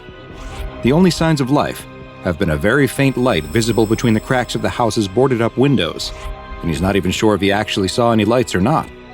If there is anyone in there, it's just some crazy old person. They can easily scare them off and loot the house at their leisure. His friend still doesn't look sure, but the other teen proceeds to take out a lockpick. He tells his friend to keep a lookout while he works on the door. He doesn't need to keep watch for long, though, since the lock almost immediately opens with a loud click. He opens the door carefully, but it still squeaks loudly. Through the crack, he can't see much of anything inside. It looks very dark. "Come on," he tells his friend as he slips inside. His friend looks nervous as he watches his friend disappear into the house. Suddenly, there's a loud crash. "Oh no, we've been caught," he thinks as he spins around. But he doesn't see a police officer coming to arrest them or a nosy passerby. Instead, he watches as a cat chases a rat into some trash cans, knocking more of them over. He breathes a sigh of relief as he watches the cat come out of the pile of trash, holding its prey limply by the tail.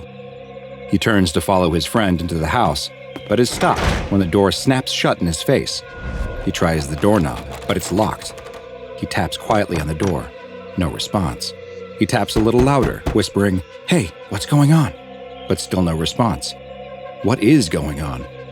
Inside, his friend is also pulling on the doorknob, but it's no use. The door won't budge, and the lock won't turn. He also tries tapping lightly on the door, but there's no signs from outside that anyone has heard him. He's trapped. He looks around the darkened room. Just like the outside, the interior looks like it hasn't been updated in hundreds of years. Dust and cobwebs are everywhere, like no one has set foot inside in decades. And yet, on several small tables and shelves around the room, are lit candles. With no other option, he decides to move deeper into the house. He creeps into the next room, which is in much the same condition as the first, dusty and old, but with several candles placed around that give off just the faintest amount of flickering yellow light. Not only does someone still live here, but they've lit these candles recently. He takes a folding knife out of his pocket and opens it, holding the blade out in front of him. Just then, he hears something, a noise like footsteps, and it sounds like it's coming from upstairs in the room right above him. They might be coming down to look for him. He needs a place to hide. He spots a sofa near the corner and tries to get down behind it as much as possible. As he grips the edge of the sofa with one hand, he suddenly drops his knife to the floor and uses his now free hand to stifle a scream. He looks at the hand that was just gripping the sofa and sees a long sewing needle plunge deep into his hand. Was this stuck into the couch? He pulls the needle out of his hand. It nearly went all the way through, and holds the bloody wound up to his mouth, trying to stop the flow of blood as he waits and listens. The sound of footsteps finally stop. Whoever is walking around, it doesn't sound like they're coming down the stairs to find him. He has to get out of this house, though. There must be another way out. He picks up his knife and quietly moves to the next room. Once again, it's in the same condition as the last. But wait, what's that in the corner? Is that a person lying there? Outside the house, his friend is looking through the same trash that he saw the cat hunting in. Aha! Just what he was looking for, an old wire hanger. He runs back to the old house, untwists it, and inserts the thin wire into the lock. Inside, the trespassing teen gets closer and closer to the thing in the corner. It's so dim, though, with the only light coming from the candles, that he still can't make out what it is. But he feels strangely compelled to find out. He picks up one of the candles off of a nearby table. Outside, he still can't get the lock open, but he's got to keep trying. He can't leave his friend trapped inside. He's standing right over the thing in the corner now. He kneels down and brings the candle close to see what it is, and screams. His friend throws down the hanger in frustration before sitting down on the porch. He can't figure out why his friend was able to open the lock so easily, and now it won't move. Did something in the mechanism break? He doesn't know what he's going to do, though. Should he call for help? The police will arrest them both if he does. How long should he wait, though? It feels like his friend has been stuck for a long time, and he hasn't heard anything from inside. What could possibly be happening in there? Should he just leave and hope that his friend is able to escape on his own? Just as he is wondering what to do, he hears a click behind him. He turns around and tries the door handle, but it's still locked. He looks down and sees the wire hanger.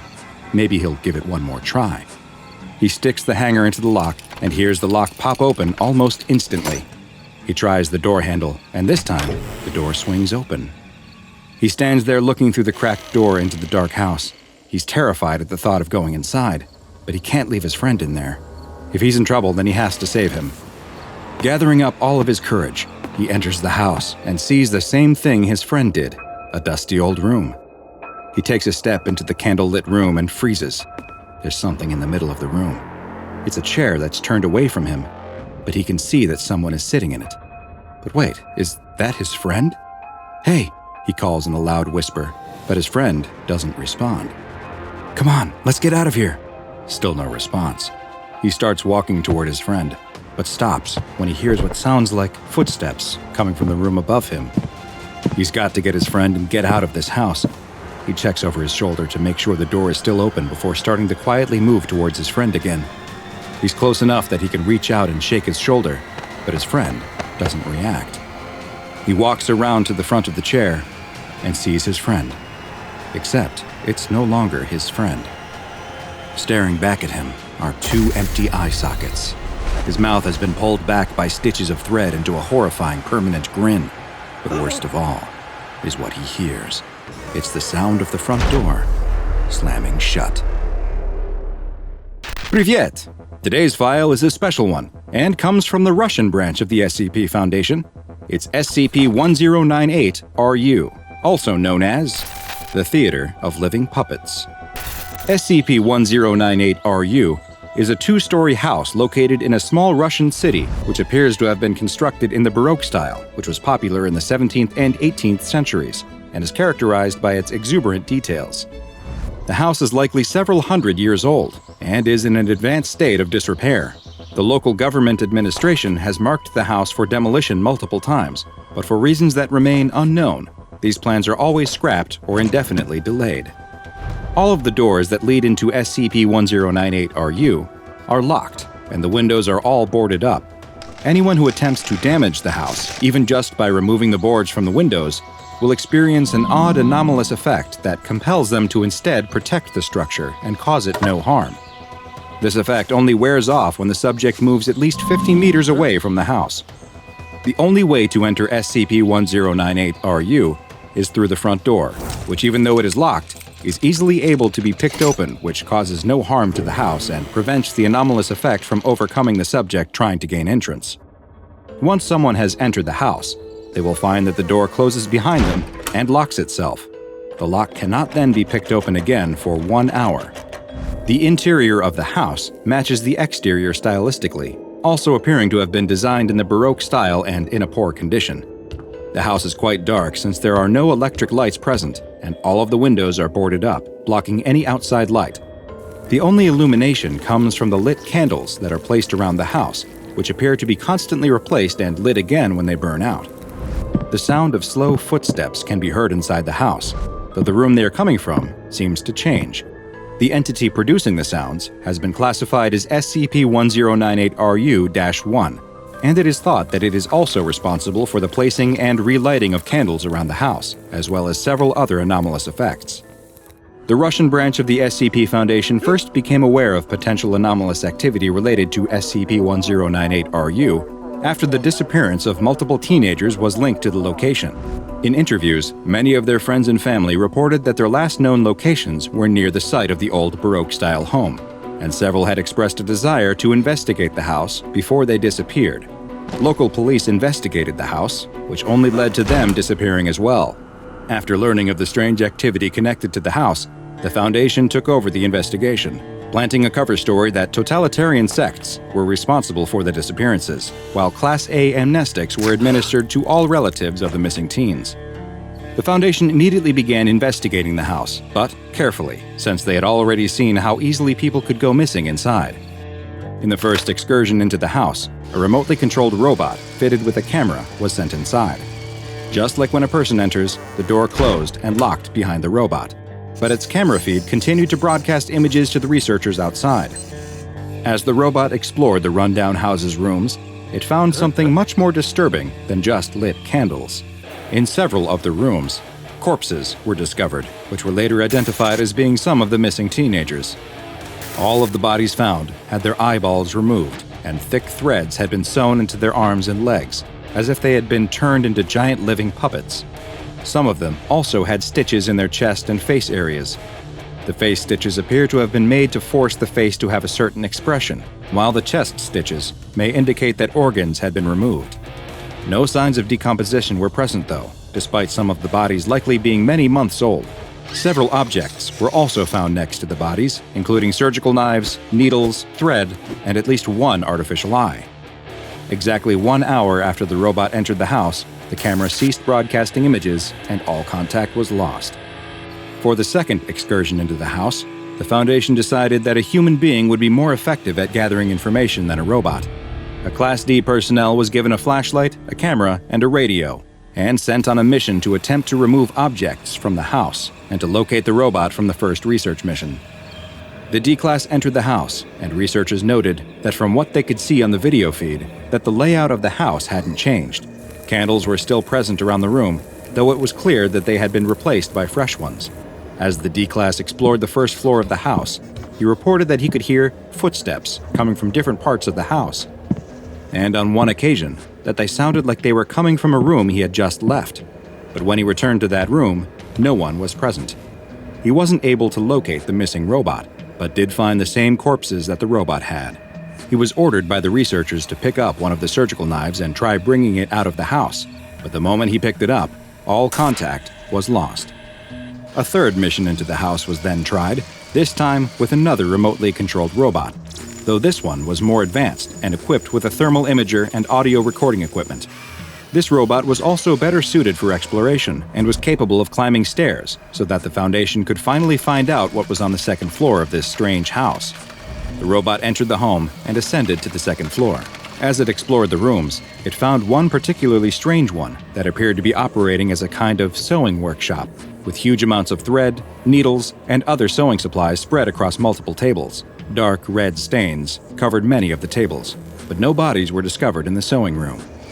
The robot continued to explore the second floor, though, and soon discovered many more corpses, accounting for nearly all of the missing teenagers, the police that had vanished, as well as the missing D-Class personnel.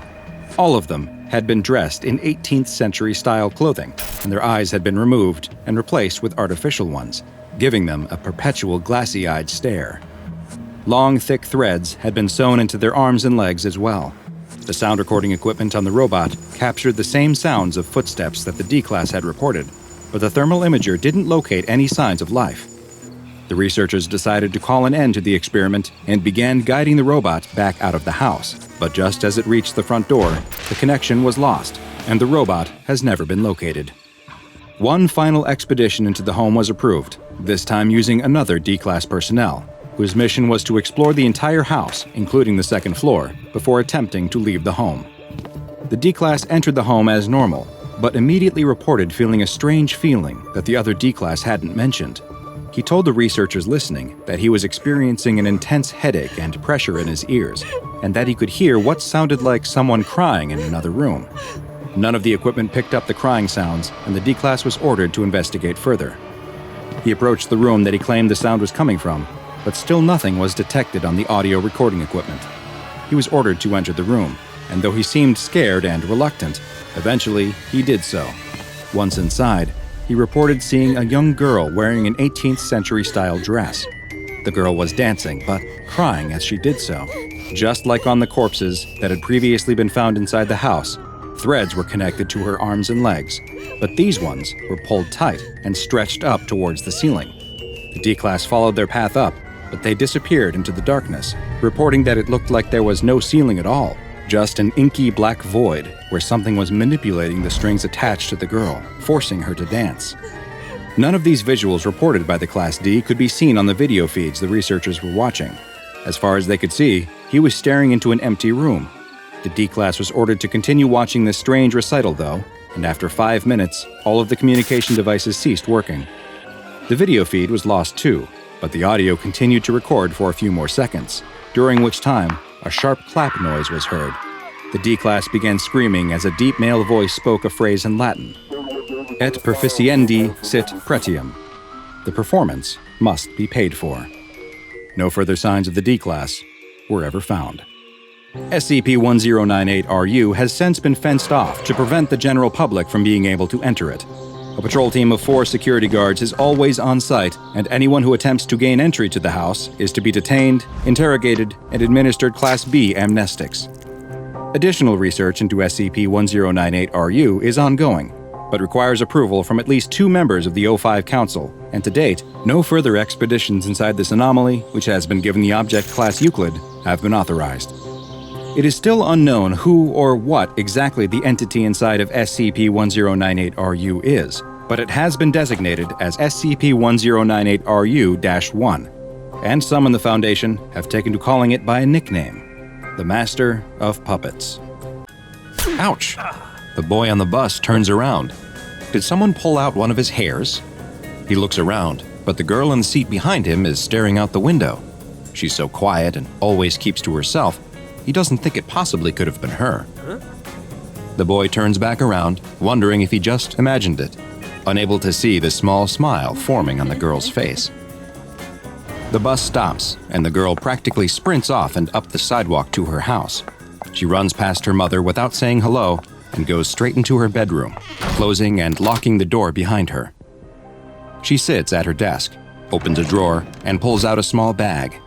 She reaches into the bag and takes out a folded piece of paper. Congratulations on your purchase of a genuine Knotty Stalker. Do you love someone but they won't give you the time of day? Do you wish you could hear what they say about you behind their back? Well, wonder no more. Using this fantabulous product, you can keep track of your loved one's every move, their every word. The girl imagines herself watching a tiny version of the boy on the bus right here on her desk, seeing everything that he does, listening to his secret thoughts and desires. If only she knew him better, then she'd have the confidence to talk to him and could get him to like her as much as she liked him. She reaches into the bag and pulls out the Knotty Stalker. It doesn't look like much, just a little doll made from a woven and twisted length of red string. She looks back to the instructions. All you have to do is get a single hair from the head of the object of your desires, slip it under a loose string in our Knotty Stalker, and see what you've been missing. The girl reaches into her pocket and takes out a single strand of hair. She holds the hair up to the light, looking at it. If this works, it will mean all of her dreams coming true. Just like the instructions said to do, she takes the hair and slides it under a string on the doll's body. She sets the doll down on her desk and waits. And waits. And nothing happens. She picks up the instructions again, turning them over, but there's nothing else except another wonderful product brought to you by blah blah blah. Where were the rest of the instructions on how to get it to work? Why wasn't the doll coming to life? What a piece of junk. Wait. Huh? What was that? The girl leans in close. Is the doll breathing? She's startled as the doll turns its head over its shoulder, seemingly looking right at her, or rather, right through her. "Coming, Mom," the doll shouts before standing up. It starts to walk in place, looking like it is opening invisible doors, and then sitting down on a chair that she can't see. It looks like it's pretending to eat dinner. The girl's eyes widen. The doll is alive. It's really alive. It's actually showing what the boy is doing right now. The Knotty Stalker has worked. The girl is fascinated by watching the little doll that gives her a peek into her crush's life. She skips her own dinner so she can watch him finish his. She watches as he sits, probably watching TV, takes a shower, and gets ready for bed. It may all just be a little doll acting it out, but it feels like she is there with him. She watches the doll sleep for hours before falling finally asleep herself, her head resting on the desk next to him. The next morning, she passes by the boy and his friend sitting together on the bus and goes to the very back. She gets as low in the seat as she can so no one can see her, and takes out the doll, holding it up to her ear. She listens to one side of the conversation as the boy talks about the action movie he watched last night, Weapon of Mass Extinction. The boy talks about how much he liked it and how it's his new favorite movie. This was perfect. It's exactly what she needed. The next day in school, as the boy is putting things into his locker, the girl approaches. She pretends to trip and drops her books in front of him, the books scattering on the floor in front of him. The boy helps her pick them up, and notices the DVD she dropped, Weapons of Mass Extinction. She explains that she brought her favorite movie to school to loan it to a friend. What a coincidence that they both happen to love the same film. The boy and the girl, bonding over their love of low-budget sci-fi action films, start spending more and more time together. No one has ever understood him the way that she does. It's as if she has known him for years, even though they've only been friends for a few days. Things move quickly though, and before long, he realizes that he is having romantic feelings for the girl. This is all the girl had ever wanted, and it's all thanks to the naughty stalker. Things are going so well, in fact, that she imagines she won't even need it much longer. But then, something strange happens. She is sure she heard the boy tell his friend that he loved baseball, but when she brings up the idea of going to a game together, the boy looks at her like she was crazy. He hated baseball. After that, things seem to change. The boy is still so nice when they are together. Now it sounds like he is talking about her behind her back. She worries that she has been wrong this whole time, that he has just been messing with her. This stupid doll isn't making her dreams come true. It's making her life a nightmare. But wait, who is the boy talking to? She leans in close to listen. Is he with another girl? Listening to one side of the conversation, she hears the boy tell someone that this is all just a big joke, a prank he is pulling on some dumb girl. Are they? No, they can't be. Kissing? The girl is in a white-hot rage. She can't believe he would do this to her, after she was nothing but perfect to him. She throws the doll across her room. She's going to confront the boy and whoever he's with. She'll teach him a lesson. She'll teach both of them a lesson. It's starting to rain as the girl gets her bike out and starts to ride to where she knows he is, the spot that was supposed to be their own special place. Cars pass close by on the narrow road, splashing her with water, but she doesn't care. She finally reaches the picnic spot where he took her just a few days ago, and she sees a car parked nearby. It must belong to the evil seductress he is with. The girl glares at the car. She grits her teeth until they feel like they might crack. Her fists are clenched so tight that she can't tell if it's the rain or blood from her fingernails digging in that she feels running down her palms. But she doesn't care. She's going to show both of them what happens when you break someone's heart. She takes a step towards the car, and the car that struck her slams on its brakes. The driver gets out and rushes towards her. It's the boy. Her boy. The older couple who were stopped on the side of the road with a flat tire run over to help. The boy gets down next to her and cradles her head in his lap, and they have one last moment to look into each other's eyes before the light fades from hers. Unfortunately for all involved, their lives would never be the same. But how could they have known that they were the victims of an encounter with an anomaly that, while small, is extremely dangerous? One that is known to the SCP Foundation as SCP-693, the Naughty Stalker. SCP-693 are multiple humanoid-shaped dolls, measuring roughly 18 centimeters in length, each made from a single string that is either red, blue, yellow, or black, with onyx beads for eyes. Their clothing will vary in color and style, and seems to have no bearing on the properties of the doll.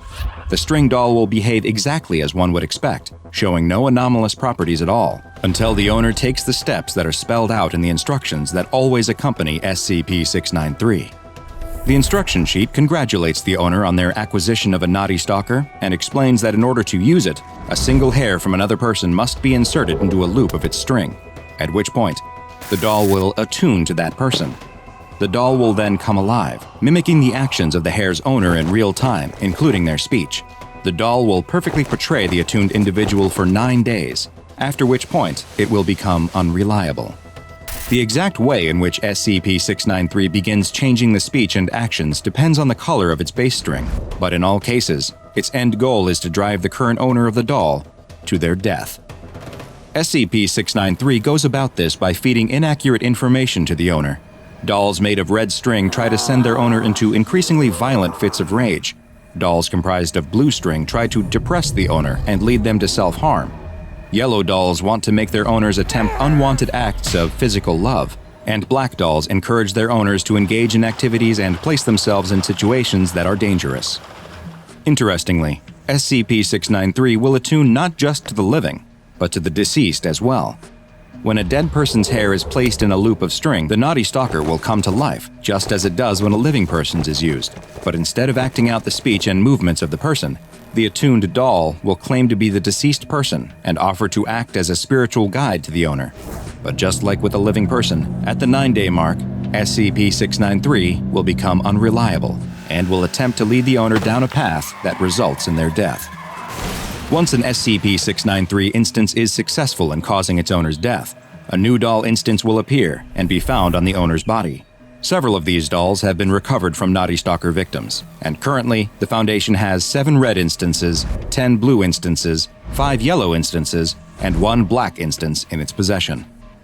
All instances of SCP-693 contained by the Foundation were originally classified as safe and kept in Containment Locker 12C-K, but following the events of Incident 693-E, that classification was revisited.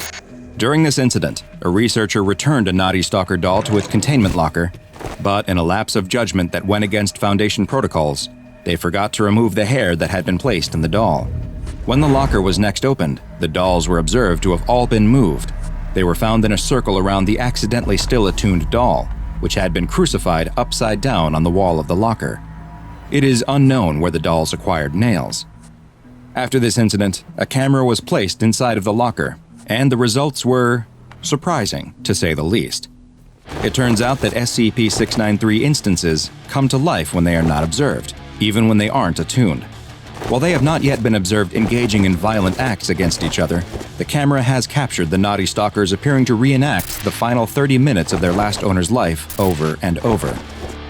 Following this new information, all instances of Knotty Stalker dolls were moved to their own separate 25 by 25 by 25 centimeter steel containers within the containment locker, and their classification was upgraded to Euclid.